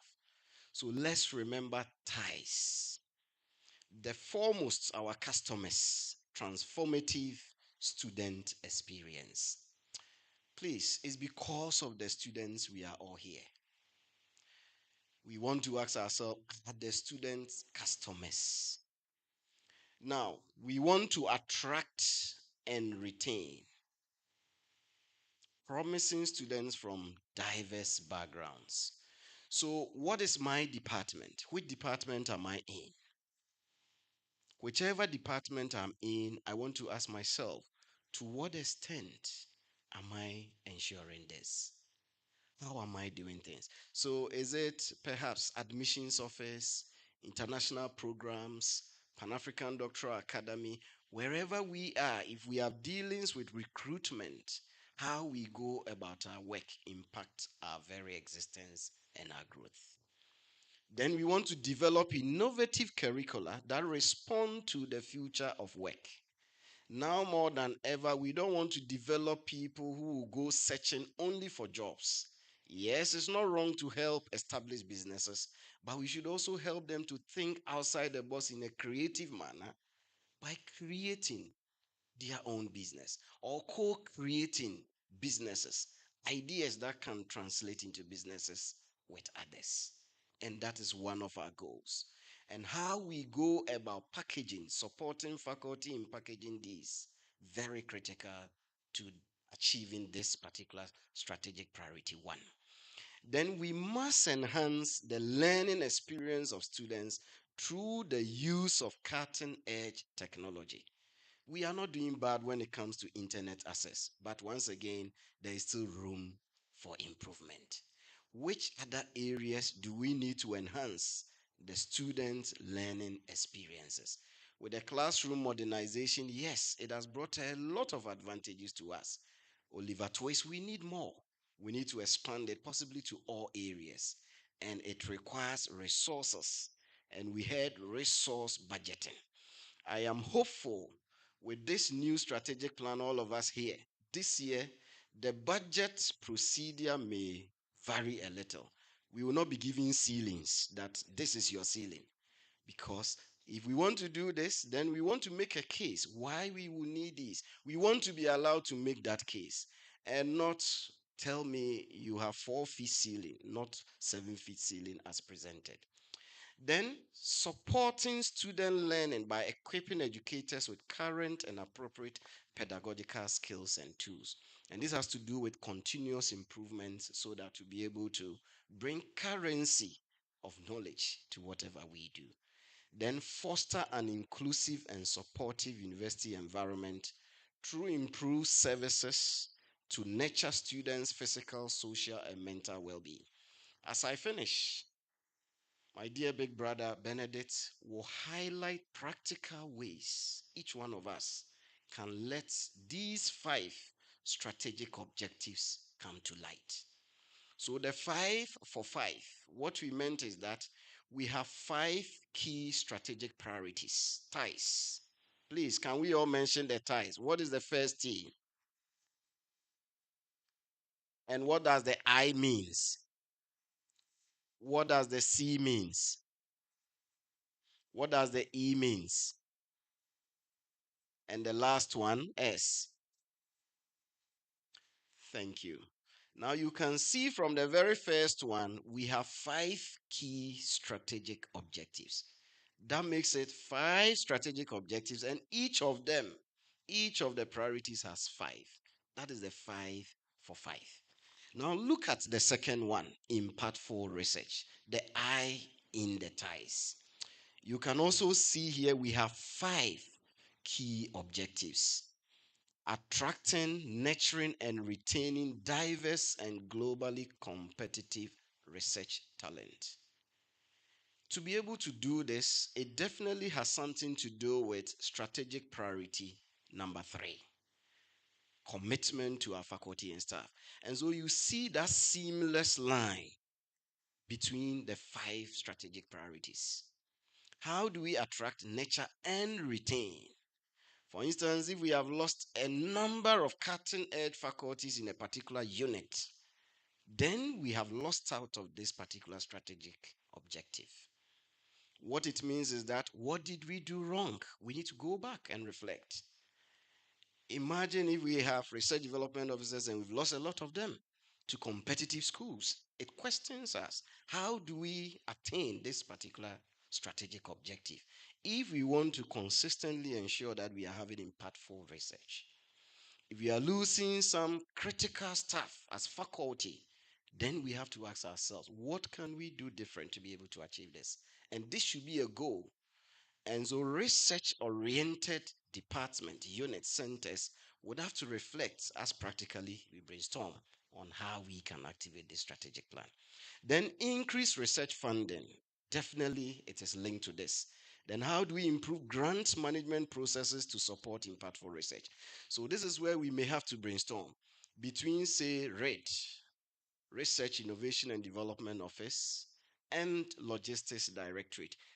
What can we do to ensure that indeed the turnaround time support this particular point? How do we improve grant management process to support impactful research? We may have to think outside the box. How do we go legal but quicken the processes in getting things done? We may have to rethink and get this thing sorted out. Then promoting multidisciplinary research to address complex societal challenges. Pro-VC, as I mentioned, multidisciplinarity.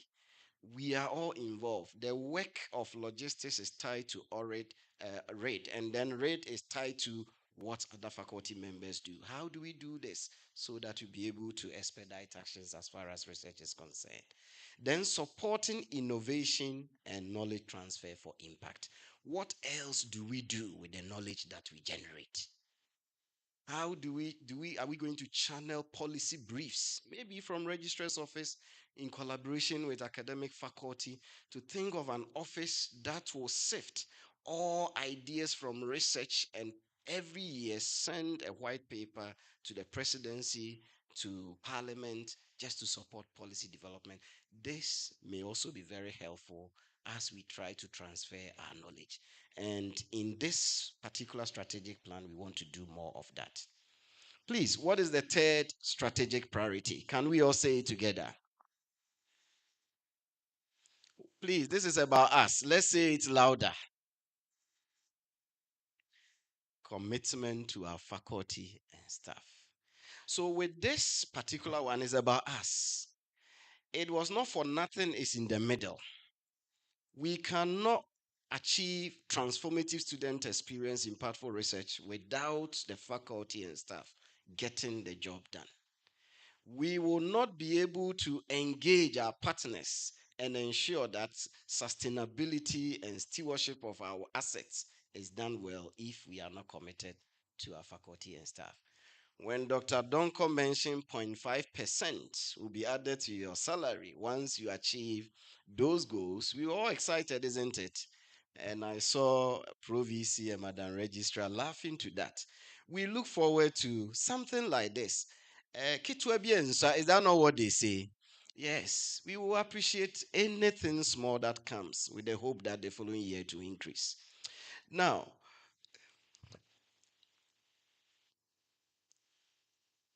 okay, it looks as if, okay, there we are. Sorry, the machine is getting tired. So if you look at the strategic priority 3, it is all about how all of us will be able to support ourselves and how the different offices can help us to be able to get our work done. Now, strategic priority mentions how the various offices, say HR, hospital management services, and others, in what sense can we all support faculty and staff to be optimal with their work? And this is where we need to ask ourselves a number of questions. If you look at a directorate like sports and wellness, and my brother is here. When we talk about sports and wellness, usually the sports part is very close to us, isn't it? But the wellness, what can we do to enhance the wellness of all university faculty and staff? That could be a question I may want to ask myself as an administrator. For instance, Madam HR, what are some of the things Madam HR can do together with all the officers in all the colleges to enhance the work of all faculty and staff? So you can see here inclusivity and diversity, prioritizing well-being, improving productivity of faculty and staff by providing state-of-the-art infrastructure, administrative and logistical support. I don't have a laptop to work is a thing of the past. And that is what we are praying for. Perhaps instead of a desktop, and if the light goes off, immediately you can't work, can we consider a laptop? Because in our vision, we are talking about technology driven. Can we consider laptops? Even if lights are not there, we don't have fuel in the generators, we'll be able to work at least 4, 5, 6 hours. These are all ways, state-of-the-art infrastructure. State-of-the-art infrastructure suggests that we look for sustainable ways of working that will enhance the work that we do. Expand opportunities for continuous development of competencies. And I know the university tries to support professionals who will go for CPDs and annual dues and others. What else can we do? And these are all macro plannings, Madam Registrar, want to reflect together with the various colleges, units, and see ways to be able to enhance the capacities of our people. Then the point number 5, very important, celebrating the achievement of our faculty and staff with a transparent reward system. When we got here, the last part, colleagues insisted that should be there. The process must be transparent reward system, and that enhances trust that if I work hard, I will also get there.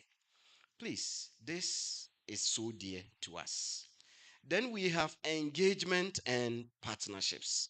Strategy priority number 4. With this, you can see from here, we want to establish and strengthen strategic partnerships for mutual benefits. The outreaches we do, our collaborations, scholarships, faculty and staff development, and also expanding international experiences of our faculty and students. And look at the very 5th one, enhance outreach and advocacy to address national development and community needs. This is an area perhaps we can enhance all the more. Recently, if you look at the dam spillage, University of Ghana, UTAC, we got ourselves together and took an initiative. This is a beautiful one. We have all the resource persons in this university. When there is a crisis, when there is a situation, we can contribute meaningfully with an organized effort. And this is one way we'll be able to expand our partnerships with other institutes. Then, number 5, sustainable resource mobilization and stewardship. Whenever we talk about this, I remember some of our institute directorates that are in charge of our assets, and how do we increase and diversify? So let's think of the arable land we have on use. What can we do to be able to generate resources? Is it growing of maize or what? Perhaps we may have to think every department, every unit, what simple practical ways can we actually generate revenue? It's part of sustainability. We'll be able to sustain ourselves. If the government says, now I can't pay you, what do? We want to reflect on some ideas that will be able to help us. Then improving operational efficiency, financial management, and accountability. Through the MIS, ITS, yes, we have had some gains. What else can we do to strengthen the way we work? Then strengthening management and maintenance of university assets. Now at PADA, we have introduced what we call clean as you go policy. Yes, we were on strike, but we worked throughout. For the past 5 years, we've never been on strike. Not because we are not supporting colleagues who are on strike, but we work with the national service persons who do not go on strike. And we work around just to be able to enhance the student experiences. Because they say PhD students, they don't have vacations. So how do we support them? And that's the question that we ask. So we want to strengthen the ways to be able to support clean as you go principles, and then all of us become part owners of whatever assets that we have. Recently, I shared some experiences that if indeed all of us decide to put off our air condition 15 minutes before close of work, we save the university a lot of money. If you will step out, not more than 30 minutes, don't put your AC off. If you put it off and you come back, it takes more energy trying to now give us the ambience we want than if you had left it. Once you will come back within 30 minutes. There are simple ways to be able to ensure sustainability and save ourselves a lot of money. If you go to the washroom and we have two levers, the smaller one takes very little amount of water to clear whatever software we downloaded or hardware we downloaded. These are all simple ways to be able to save the university a lot of resources. And we want to be part owners when it comes to some of these things. Sometimes we wait and on maybe PDMS, the way it's taxed to do that. But in our own small ways, we can contribute to the sustainability and maintenance of our assets. And we want to see more of this going forward so that we'll be able to achieve this particular strategic priority. Then promoting intelligent procurement practices. And I think this is a serious conversation that is still ongoing. When you mention procurement and chills, especially if you're an administrative head, it is not easy. But how do we go around it? Perhaps setting target turnaround time may help. We mentioned that ours are more of qualitative and intangible outputs. But turnaround time, how long does it take to finish a process when we are procuring this? If I apply for Imprest, what is the turnaround time? How long should it take an impress of 1,500 Ghana cedis? These are questions we may have to, and as units, we put some structures in place to ensure once it gets in, everything is right. It should not take more than 5 days. A loan in less than 48 hours, that was their strategy. It hits this dashboard, the other person is waiting, and that channel, those processes, supported UT Bank to become one of the flagship banks in those days. So we want to see ways to be able to come out with some of these ideals to support such processes. And certainly that will help all of us. Then ultimately, promoting sustainable infrastructural development. So once again, we want to remind ourselves, please, what is the word? One more time. Can we say it together? Ties. T for I for C for E for and S for. These are the recommendations that the Strategic Development Plan Committee made. The establishment of intercollegiate central admin implementation committees. It was recommended there should be a chair to oversee this so that the monitoring, the evaluation will be properly done, the reporting, and also even the learnings, which we are going to hear more from my brother after my presentation. Then development of action plans in all colleges and units. And Sir Benedict is going to help us see how we'll be able to actually go step by step, given where we are. Whether I am a student-centered department or unit, I am in a research-centered department or unit, or perhaps partnerships, community roles, and other centered departments or units, or I deal directly with faculty centered unit. Whichever unit I find myself, how do we develop actionable plans that will feed into the 5 strategic priorities, with each of them having 5 strategic objectives? And that is a practical exercise that he will take us through. How do we prioritize stakeholder engagement? So the approval from management and commitment from management. What are some of the things management can do? And this is where we want leadership to be the point. And as you will see from the next 2 slides in concluding this particular presentation, a lot is involved from all of us and also management. And then the next point is management must ensure resource allocation and it must align with strategic priorities. Now, what are the expectations of us as administrators and also professionals? I have highlighted 3 key attributes. The foremost has to do with leadership. We heard how Dr. Senso also mentioned leadership.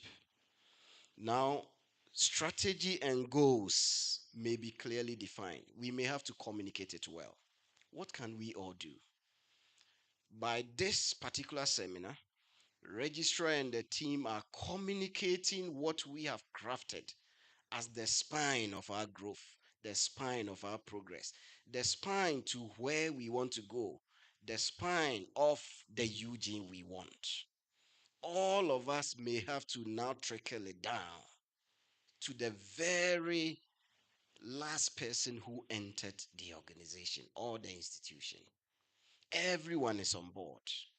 If it requires engaging in monthly 1-hour sessions with our team members, and depending on who we have, even if we have to use the language of the heart, any local language that person I have as my direct report to be able to understand, we may have to make that conscious effort so that all our colleagues who cannot even comprehend the language used in writing the strategic plan can benefit from it. So communication is key. Madam Registrar, perhaps, could we have maybe a 10-minute touch-up on aspects of the strategic plan that could be discussed as a team? Could it be a monthly thing that you may want to institute? At every strategic meeting, could we just refresh and remind ourselves just a portion and discuss briefly how all of us will be able to activate that portion?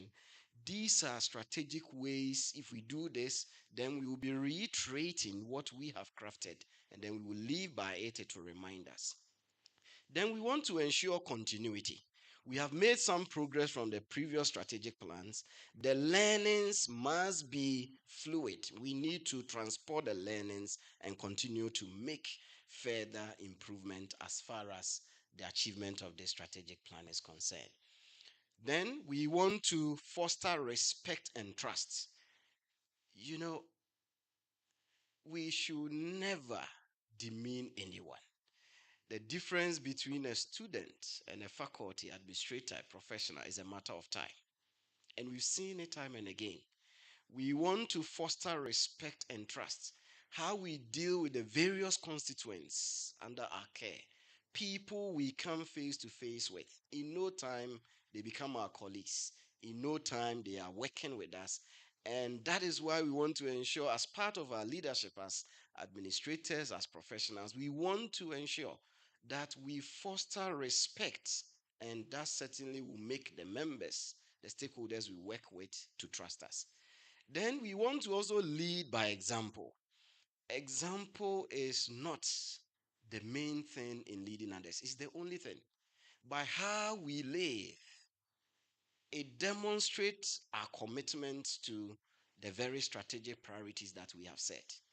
So if it is about commitment to our students, how I speak to them, how I engage them, how I respond to emails, my email ethics and others, all these will show that I'm leading by example. And that is one of the finest we will be able to do so. So while management, we are confident will be doing their part, we will want to also do our part and support the constituents under our care. Then we want to encourage employee development. And certainly, on occasions such as this, we have learned a thing or two listening to the various speakers and also we are going to go through a number of parts in this particular program. These are all beautiful avenues as leaders will be able to empower others. I was excited to see the mentorship program that will be launched. And one of the beautiful things I've seen in recent times, how you see maybe a senior admin assistant, a deputy registrar on a committee, then there is a younger other on the same committee. Beautiful mentoring and learning opportunity. And now they are not just secretaries, but they are member secretaries. Another beautiful mentoring opportunity.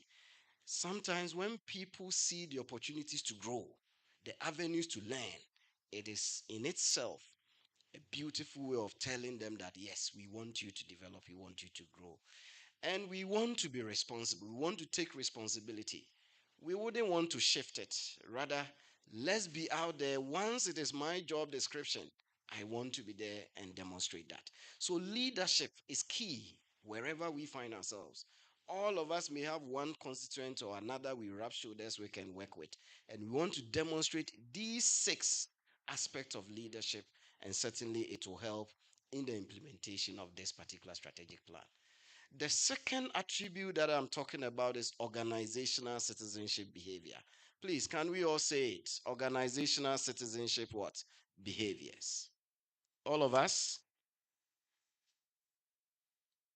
So, am I ready to go beyond my normal job description just to be able to benefit the individuals I work with, to be able to benefit my team, to benefit my unit, my center, my directorate, to benefit the entire institution? This is a quality we all need.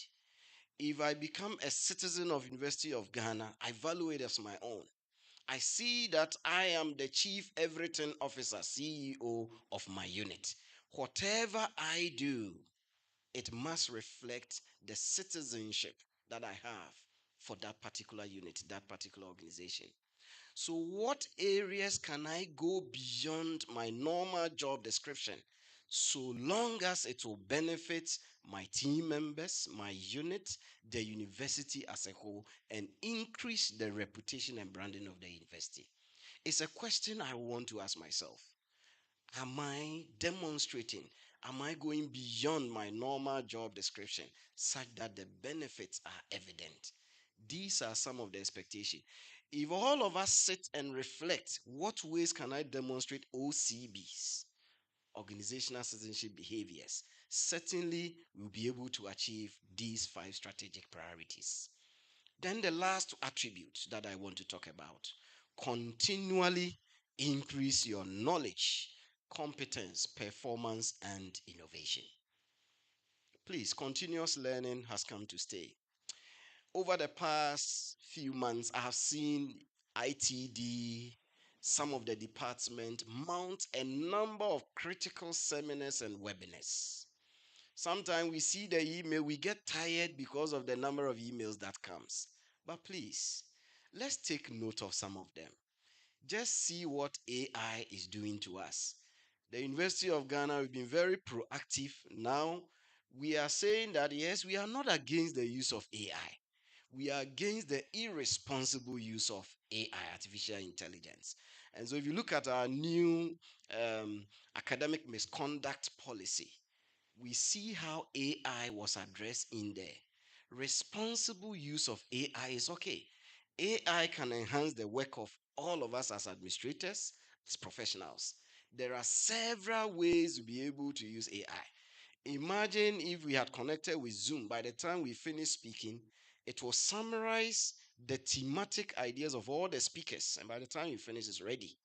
It guides you if you need to do a report. And then you can summarize these with your own reflections and thoughts.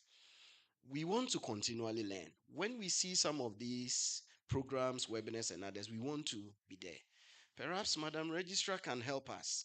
If we have a learning portal, an Addition Hub, a learning hub, University of Ghana Learning Hub, whereby every year, at the least, each of us administrators or professionals, we may have to do maybe one or two of the learning models. That will certainly help us. And I think this is the very goal of the Legon Leadership Academy.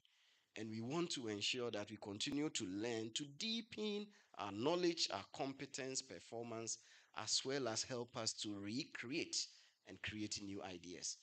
This will certainly help us with innovative reflections that will make us grow, and they'll be able to leave legacies whenever we leave one particular unit, one particular center, or one particular directorate. In conclusion, please, the roadmap for the next 5 years is set. Commitment to this transformative journey requires that all of us, all hands on deck, so that we'll be able to get there. The success depends on our collective will. My readiness to show leadership, my readiness to demonstrate organizational citizenship behavior to go beyond just my normal job description, and my readiness to show that I'm always ready to learn new concepts, new trends to enhance the work that I do. Let's identify the opportunities for impact in our respective areas of work.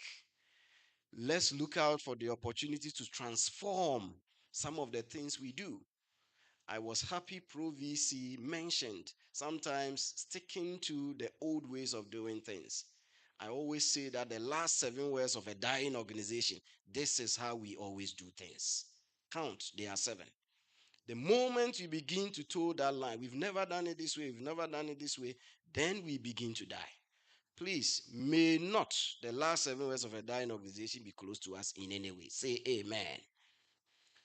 Let us support the registrar's move. And I leave by using this particular quote by my friend who was a footballer. Abi mentioned that he never scored a goal in his life without getting a pass from someone else. We want to remember to make every member of this university we work with count. It doesn't matter the rank of that particular person.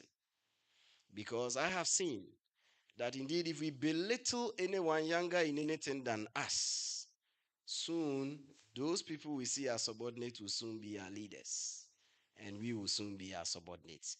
We need your commitment to move University of Ghana from the UJ we have to the UJ we want to go. Thank you very much.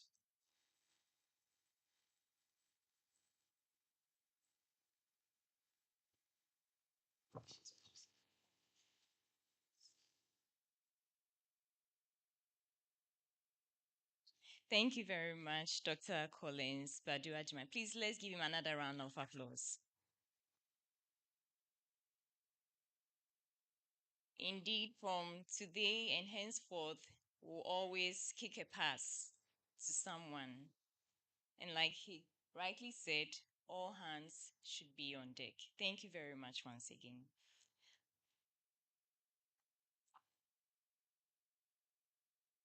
Our next speaker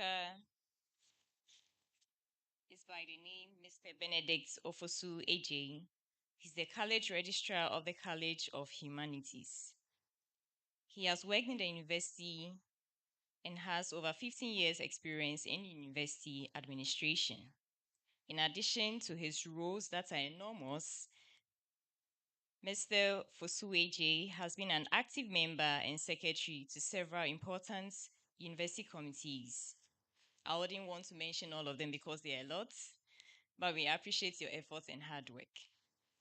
Throughout his career, Mr. Benedict Fosueje has been recognized for his commitment to mentoring colleagues, providing strategic leadership, and supporting the development of policies and procedures that is aimed at enhancing productivity and organizational growth.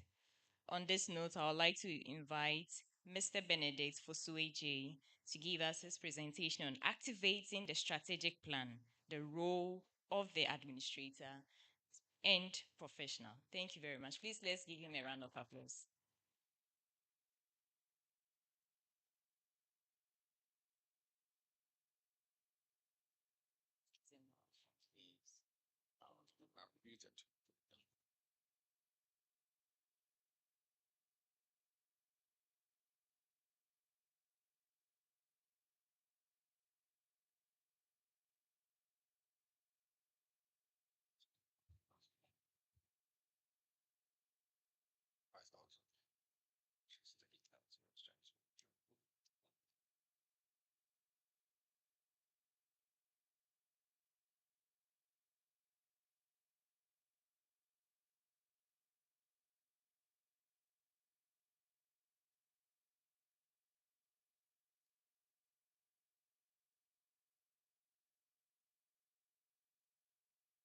That is the first one.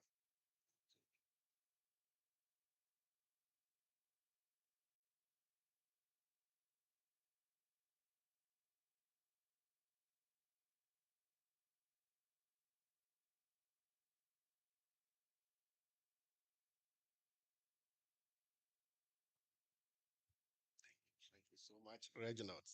So, good morning, colleagues. Um, I'm so glad, Registrar, that you invited me to share my thoughts and help colleagues to also see through what we did as Prof. Dr. Ajimabedu presented, what we did as a committee. But the end product is what we have as a document. But the document no get legs. It be human being, they carry them, is that not? So it is us as administrators, professionals that are going to drive the plan.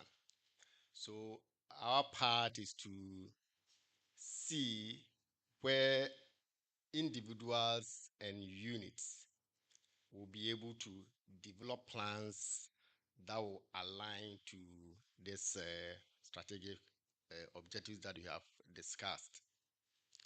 So, Dr. ABC, many of the things that we have shared are also on my slide, but I'll skip many of them because it becomes a repetitive kind of presentation in areas that someone has already presented. So I'll be snappy on some parts, but the main meat will be where we, as individuals, need to think through what we need to develop towards ensuring that we achieve the strategic goals of the university. So basically, we have a document and we have our individual activities and actions in the units. So the gap now is how the gap is between the plan itself and our activities and how you bridge it. So it's a bridging of this gap. That's why I'm here to help us sort of run through some slides and see how best we can actualize this plan. So I have indicated that the aim of this presentation is to break the gap between high-level strategic objectives and the daily activities of administrative professional staff and ensuring that every staff member understands how the specific roles contribute to the larger institutional goals. So through Dr. ABC's presentation and even from what the Pro-BC said earlier, we have now understood, if you like, or we have been presented with what this plan is all about. One, we've heard about the aspirations, we've heard about the vision, and we've heard about the mission and our core values. You realize that, as Dr. ABC mentioned, the key word for the previous plan, 2014 to 2024, was research intensive university over the next decade. But this one too, we have a keyword.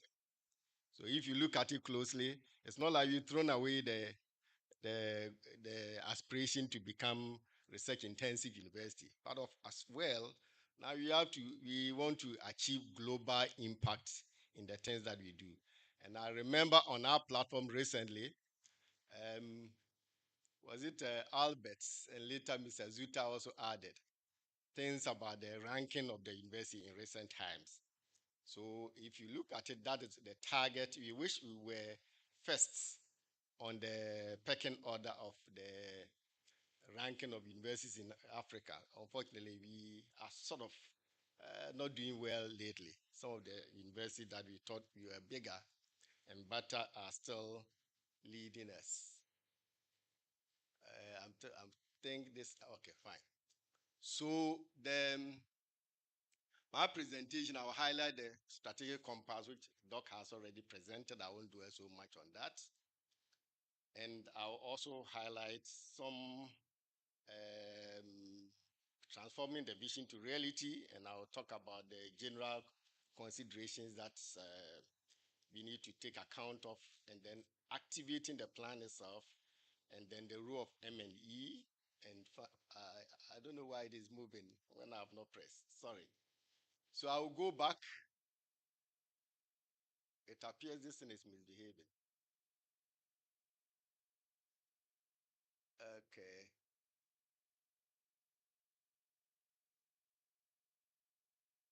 It appears it is not. Okay, so let me use this.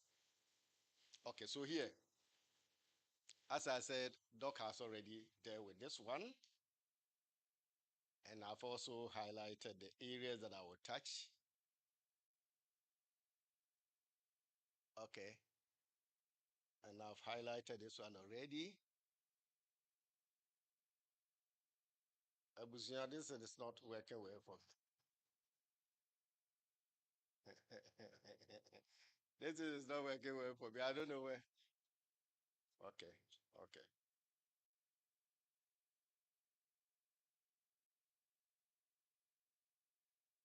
So there's some hesitancy. It doesn't roll.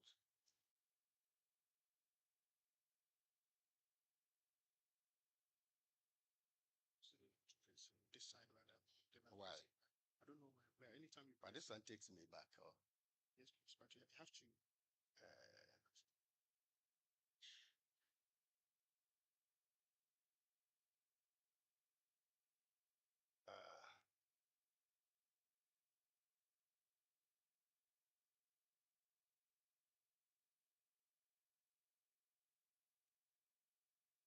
so okay, let's see.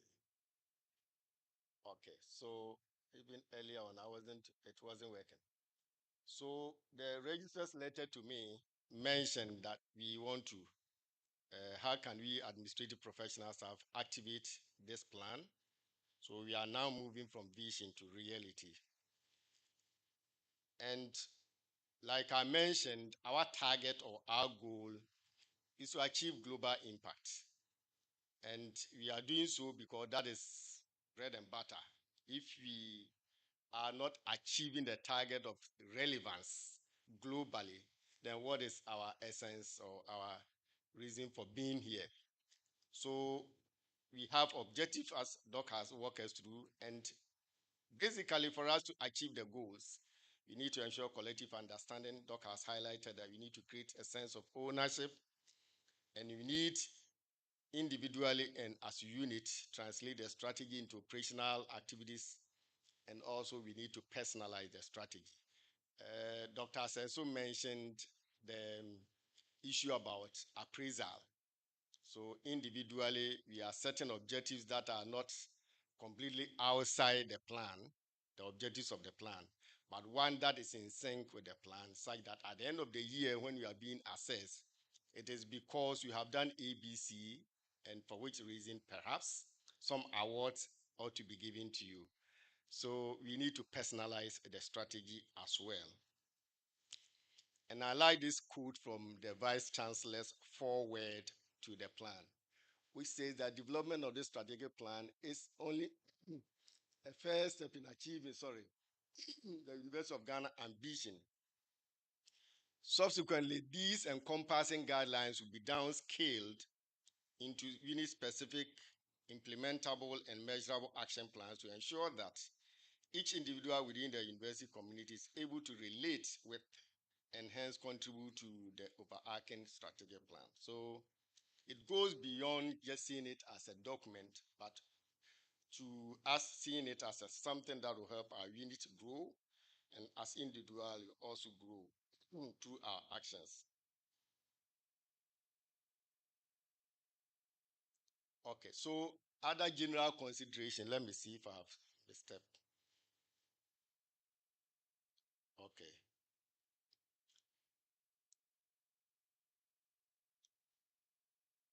I think my laptop is my.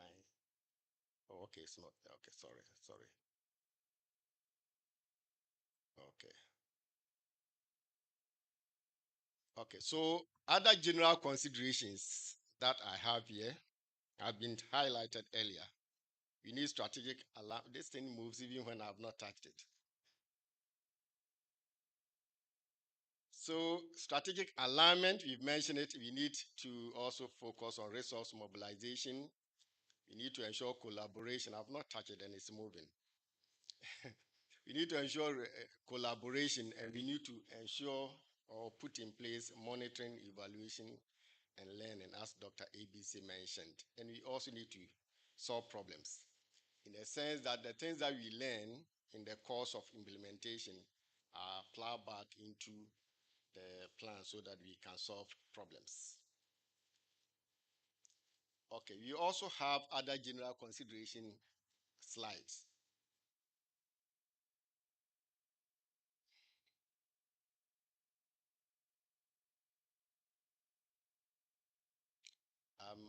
I don't know what, Reginald, can you help me? Maybe restart the laptop or something. It's actually this. Okay.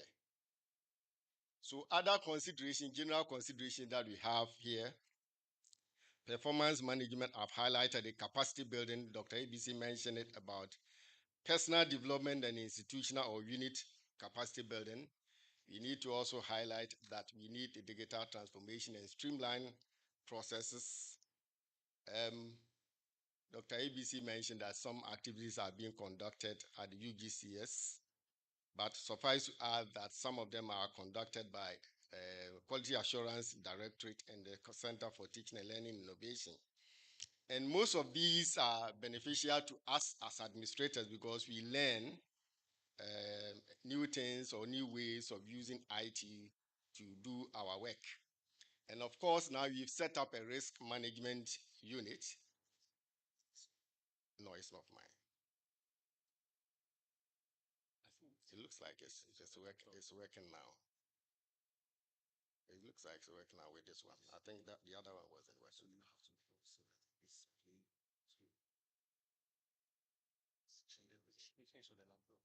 Yeah, they put it. I think it's on the laptop.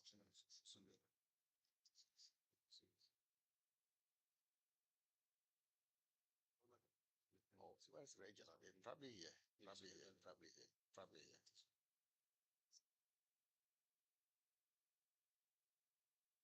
Changing the PC, right?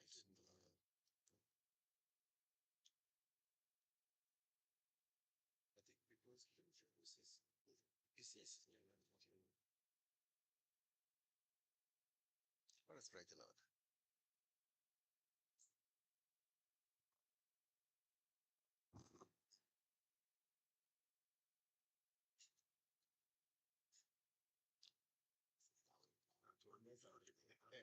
So I'll go ahead and then when they fix it, you get back to it. It's okay. I think it's okay now. Let me.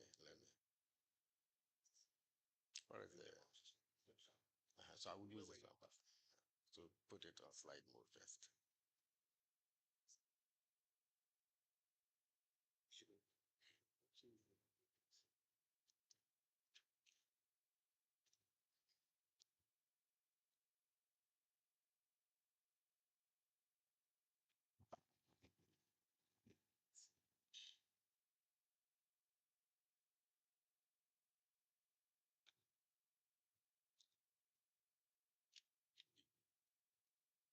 Okay now.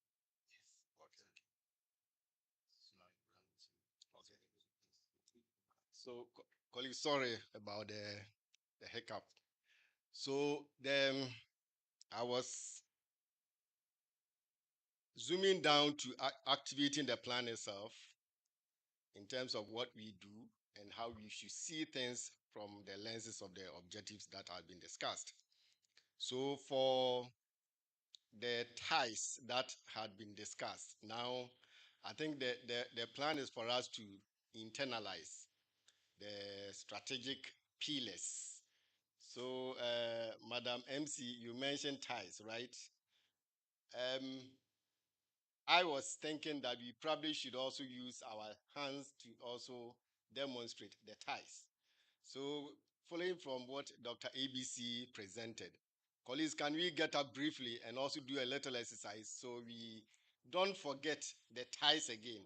Because that is going to be our guiding word. Can we get up so you do a little bit exercise?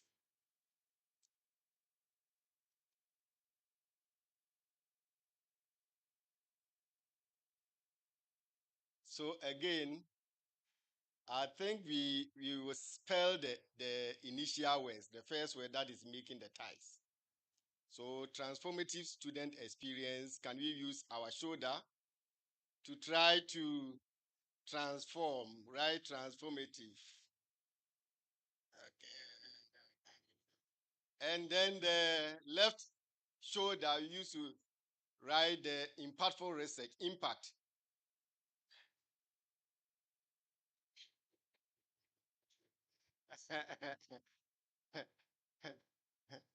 And then the C, we can use our head to write the C. Commitment to faculty and staff. Commitment. And then we can use, unfortunately, where you are standing, I don't think you can use your legs effectively. So let's use our torso. Okay. Our torso, the middle section of our body to write the engagement and partnership. So engagement.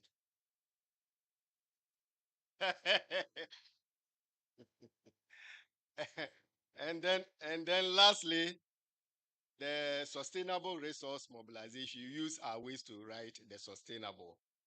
So you can hold the ways and write S and U and S and T and all that.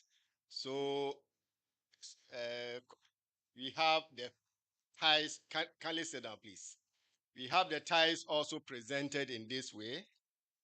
Transformative student experience. I am sure by the time you leave this program, you will about 90 to 95% internalize the 5 strategic pillars because we have talked about it.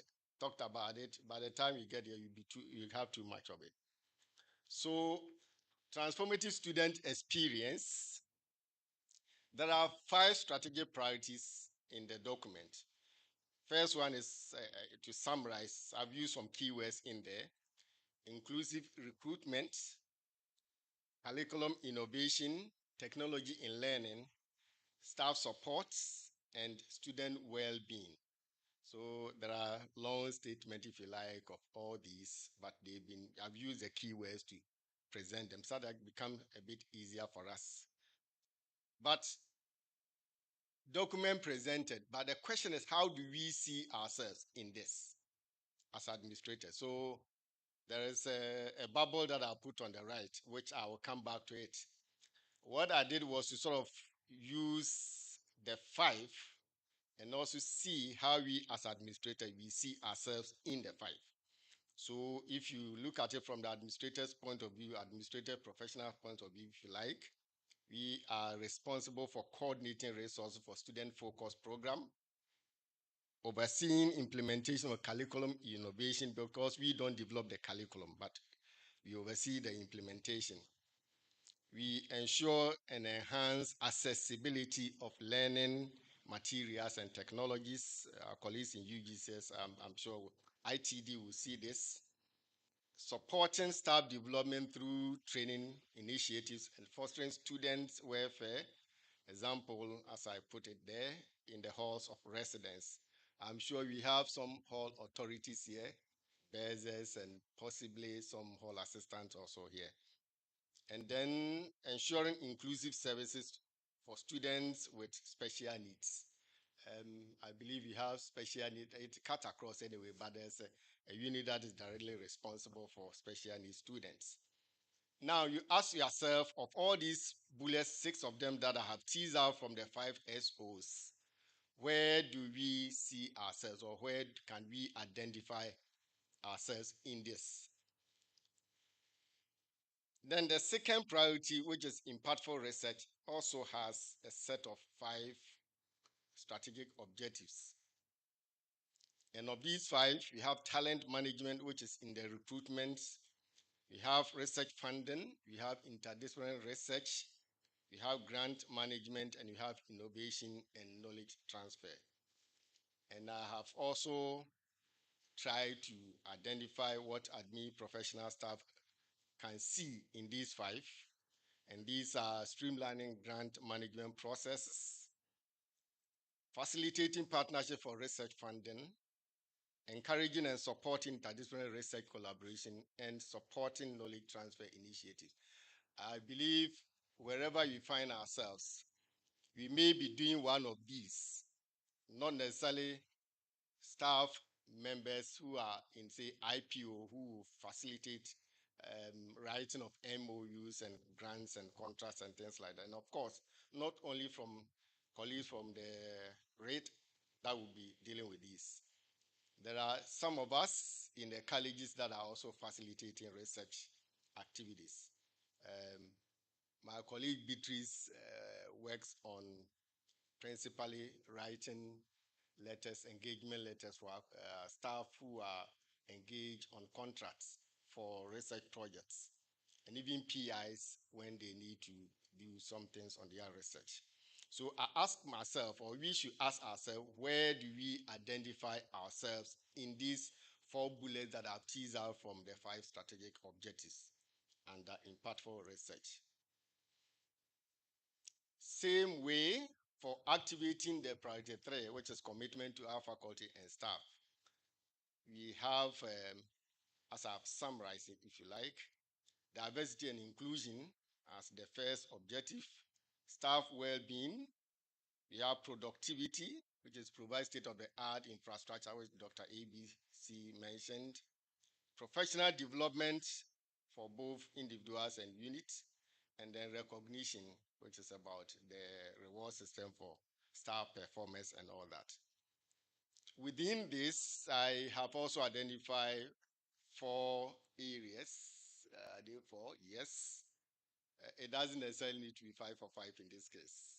Some have been put together as such. So, managing inclusive recruitment and retention.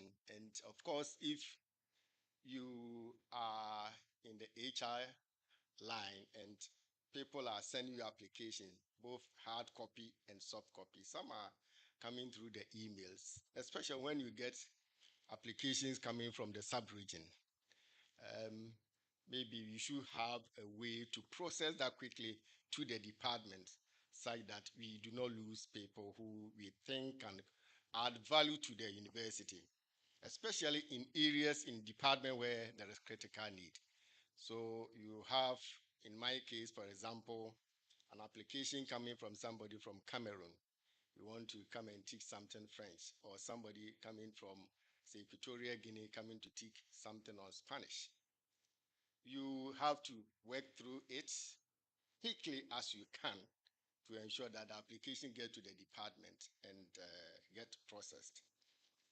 Then overseeing wellness programs and improving work-life balance. I think Dr. ABC mentioned it. There are several units within the university that are responsible for things that about our welfare and our health and things like that. The sports directorate he mentioned earlier, careers and counseling center, another. And I believe the health services directorate is also a key unit that work on our health and things like that. So ensuring the availability of resources and to enhance productivity. Again here, Dr. ABC mentioned that you don't sit on a hard chair and kill yourself over able to sleep. You forget that, okay, one that is friendly and you can sit on it 8 hours, swivel out, swivel in, recline in and out, such that you are not straight jacketed, sitting at one place the entire period that you are sitting. So he was committed to things like, he was also committed to provide and then supporting continue my line. So these are the things that call. So we should all support ourselves individually and as units. We need to promote bullets. Where do we serve? Once we see ourselves, objective the 5 on the left side.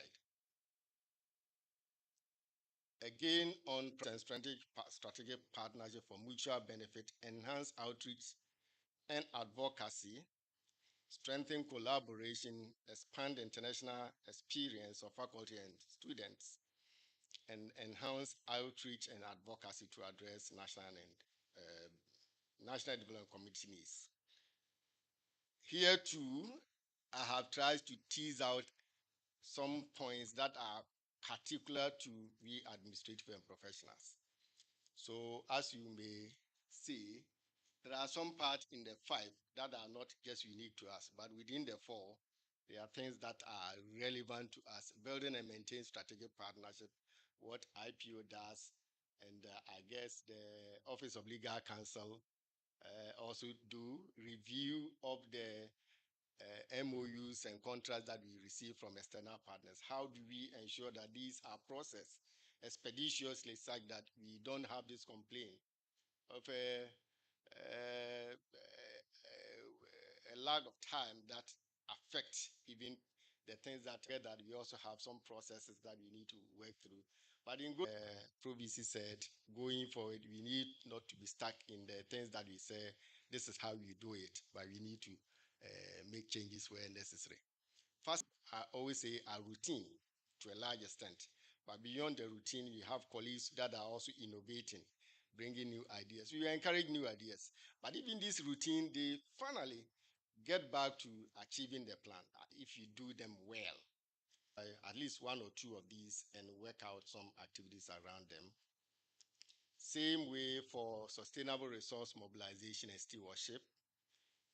I have the 5 which are here, and then the other 4 on the right side, which basically are emanating from the 5 on the left.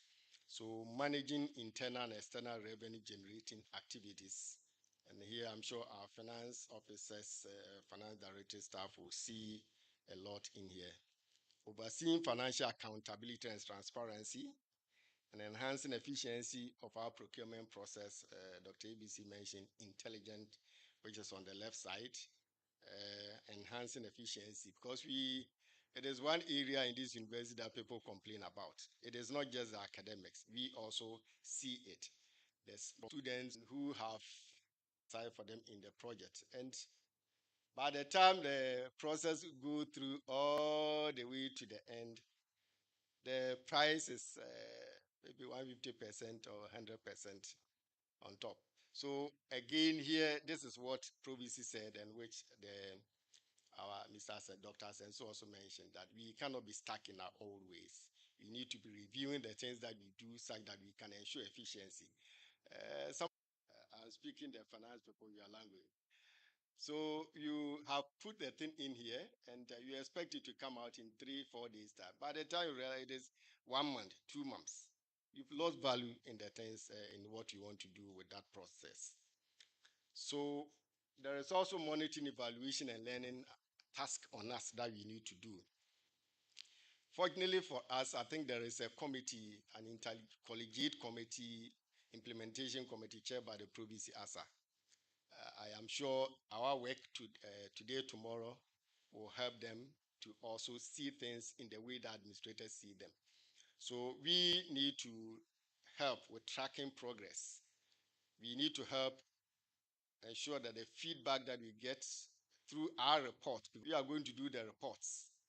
So if there's going to be a midterm review, if there's going to be a monthly meeting of management or the annual senior management, the reports will be generated. And we need to ensure that the feedback that we get from our constituents are fed into the report for management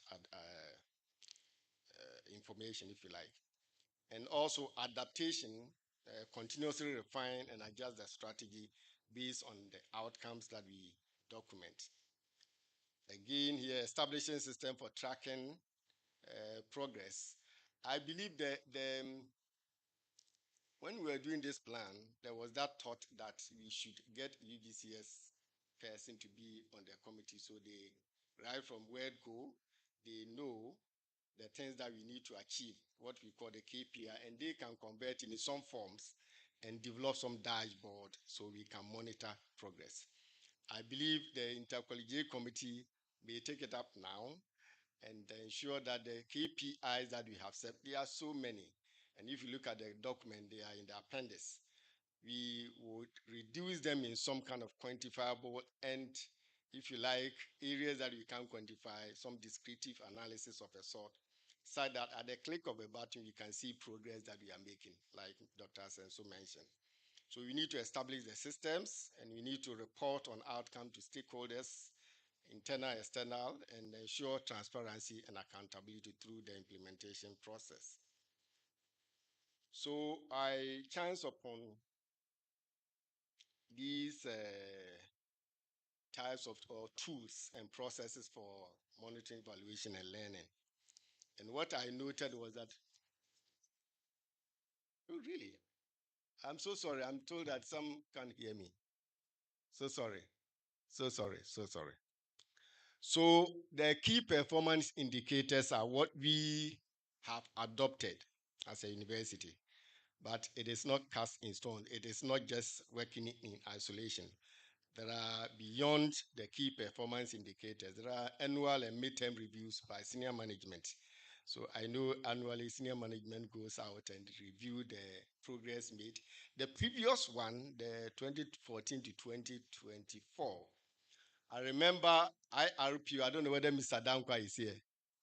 IRPO used to come with an implementation document and ask us to fill in what has been done on teaching and learning.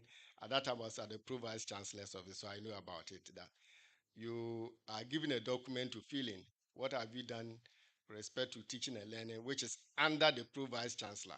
What have you done with respect to gender and diversity, which was also under the Pro-Vice Chancellor, ASA? So sometimes you reflect on the things that have happened in the unit and you're able to populate the table for the IRPO. And they will take their global document to senior management meeting, and that helps in the review of the plan.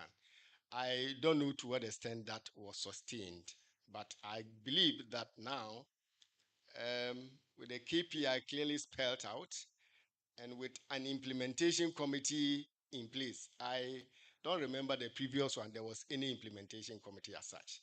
With this intercollegiate implementation committee, from time to time, this table of a sort will be populated, and then we will see progress that we are making in the plan. Of course, there are also other tools, a balance scorecard, annual midterm review. As I said, management tools are also available. Projects, we have a Microsoft project that is used by some, and then we have dashboard reporting system, which our IT unit can easily help the university to develop one. And of course, those in charge of our budget and resource allocation can also use that one to track progress that we are making. Because resources are allocated to set activities. So in a way that can be a complementary way of monitoring, evaluation, and learning. So the implementation plan itself, why do we need it? We need it because it reduces the strategic plan into actions to reach desired goals. And it also helps us to specific action to help achieve the strategic objectives, enhance management decision making and budgeting, and facilitate unit level performance target setting. So we need that. We need that because at the end of the year, one individually, we assess through our performance management system. And as unit, we are also, I'm sure when deans and directors meet at the annual retreat, they present and they are able to gauge whether they are doing well or not doing well in the lenses of the plan. So we need to develop some kind of action plan on the plan. So what I have done here, Madam Registrar, is to create a table that and the objectives on one side, and the implementation and the KPI and outcome assessment. So we have this structure, it can be adopted, we can make changes. So if you are going into maybe group work, this can be a good guide for the work that we will do. So I have used, as Dr. ABC mentioned, I have used some examples. I didn't go through all the 5 priority areas. I selected 2 for guidance. So for instance, the first priority is about transformative student experience. And in it, we have the first objective, attract and retain promising students from diverse background. So by way of activity, I have indicated facilitate the implementation of rolling admission for graduate and international students. This is an old program or old proposal that was put out some time ago. But I brought it here because it is an example that we can adopt. Whichever unit you find yourself, academic unit, HR unit, finance, procurement, audit, health services, sports, etc., etc. We have activities that should be able to support attracting and retaining promising students. It doesn't need to be that every unit should have that, but those, particularly in the academic units, should be able to reflect on this. So facilitate the implementation of ruling admission. And I think that by way of responsibility, the college admission officer should be listed or can be part of those who help the implementation. And then the admission officer, School of Graduate Studies, the ITD officer responsible for admissions.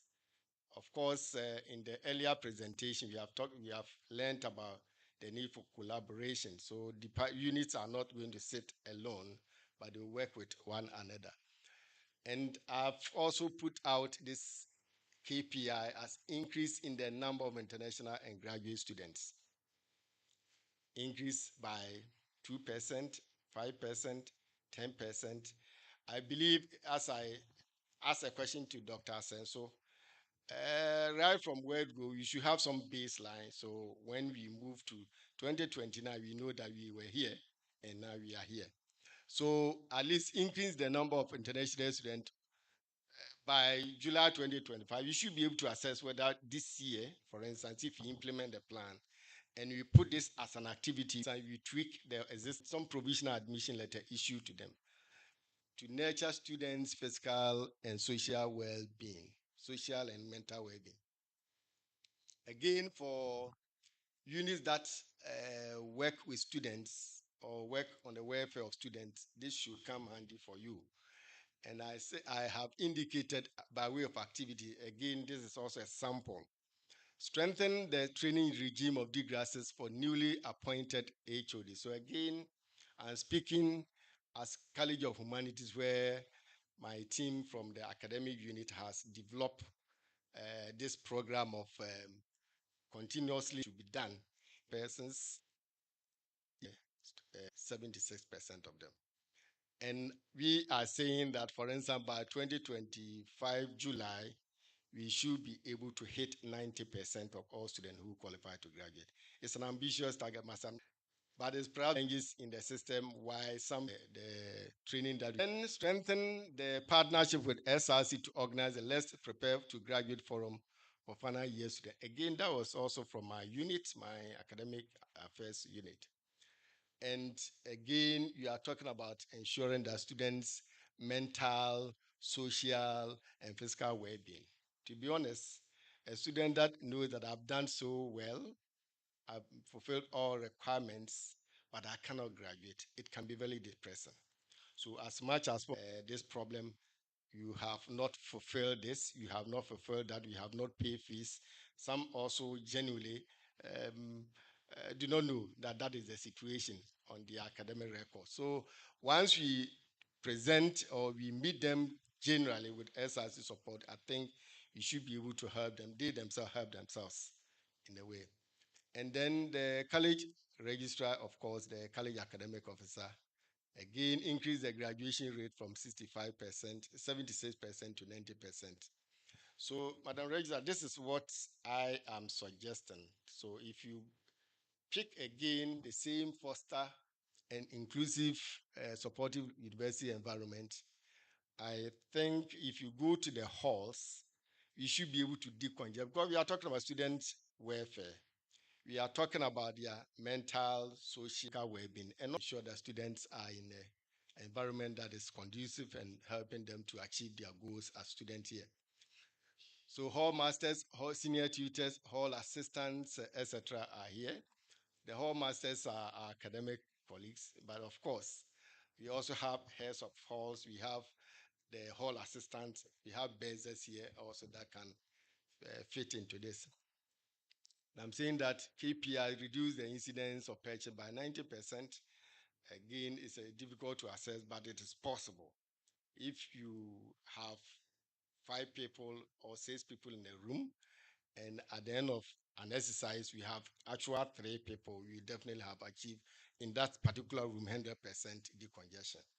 And then the whole access control system fully operational. I know it's not actually working fully. Some are working. The ITD directory, the one when before you get inside, you should use your card to get access. But in some halls, they have actually breached it and it's not working. Student satisfaction rating of hall management increased by 50%. An increase in the frequency of daily cleaning of the washroom. Of course, this is about students' live environment. And the frequency of restocking of stores item increased by 50%. If for lack of resources, we are not stocking the stores for every 1 month, we should be able to do so if that is the target going forward. Then on impactful research, which this is my last slide, improve grant management processes to support impactful research. I have, by way of activity, procured a new grant management software to improve efficiency of grant administration. Again, this one we hear from time to time that audit now rate needs a grant management software. It can be an activity that can be put down and then we work towards it. Because that is one key complaint that when we met stakeholders at the plan development that people highlighted. So Director of Research, Director of Logistics, Deputy Registrar for RAID, and then colleague grants manager can also be in there. And to set up a fully functional grant management office at the college. I've seen my provost has initiated something like this, that the college should have its own grant management office. As it is now, grant management at the college is actually housed at RAID, perfectly working. But they also want to have a place where they all be together at the college, as staff of college and work. So that can be a responsibility put on the provost college registrar and the grants manager. And again, here increased by 50% the number of grants communicated to faculty in the college. Mr. Shadow and Dorcas in my college are doing this, and we see from time to time they are issuing calls. And of course, 80% satisfaction rating from grant applicants, basically faculty that apply for grants. So, Madam Registrar, these are general framework that I have suggested that we could use. So each of us can take our time and fill in these. And if you aggregate it at the unit level, for instance, at the college, we should be able to have a composite document for COH. You should have a composite document for CBAS, etc., etc. So my concluding thoughts on the presentation. We as admin professional staff are key drivers to transforming the strategic vision into reality. I think that has been established earlier. The new strategic plan is now our source document, and that is why I think we've dedicated or devoted time to internalize the 5 for 5. We need it, and subsequent from here, we can go back and look at the document again and the KPIs that are in it for so that it guides us in our own activities or action plan. And we are expected to align resources, foster collaboration, and maintain accountability. And we are to identify opportunities for impacts and transforming opportunities into clear, actionable objectives and plan, and implement plans and monitor progress and making adjustments where necessary. In doing so, Madam Registrar, we will activate the university strategic plan to achieve meaningful impact. So, colleagues, this is the end of my presentation, and I believe this is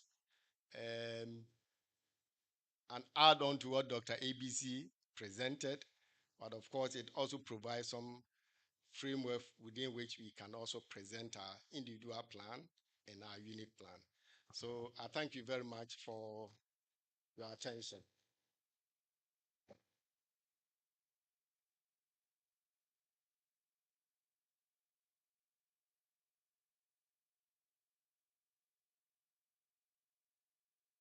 Thank you very much, Mr. Benedict Fusweji. Please let's give another round of applause. Thank you so much for breaking it down and making it much more easier for everyone. We would like to take a few questions just for 5 minutes. Okay, all right. All right, sure. So please, Madam Registrar, can you please do us the honor for the presentation of some gifts to our speakers? So we call upon Dr. Collins Badu Ajiman.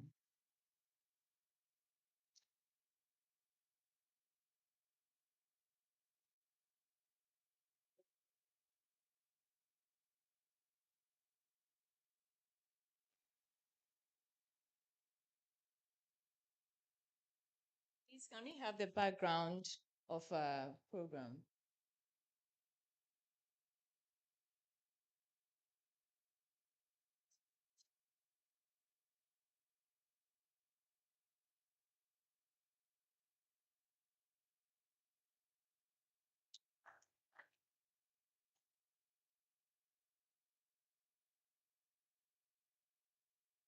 Next, we call upon Mr. Benedict Fusweji.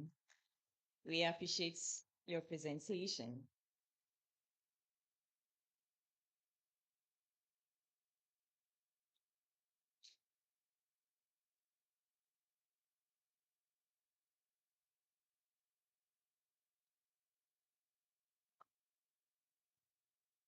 Hello. Thank you very much, Mr. Benedict. Please, our snack is ready and we've sat for too long. I wouldn't want to add any more. We are going straight for our snack at the foyer, right? Okay, so please, sorry. It's a very good and a very heavy snack. Reggie, just give it to us. Thank you very much. So please, it's at the foyer. So, Madam Registrar, thank you very much. Mr. Bennett, when can we get the template you? Okay. All right, very well. We'll circulate it when we are done, please.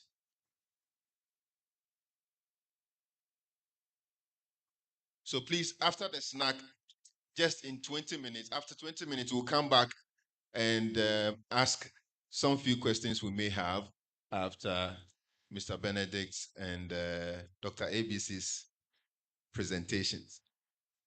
And then after that, we break out into our various sessions. So kindly go for your snack. And we are coming back.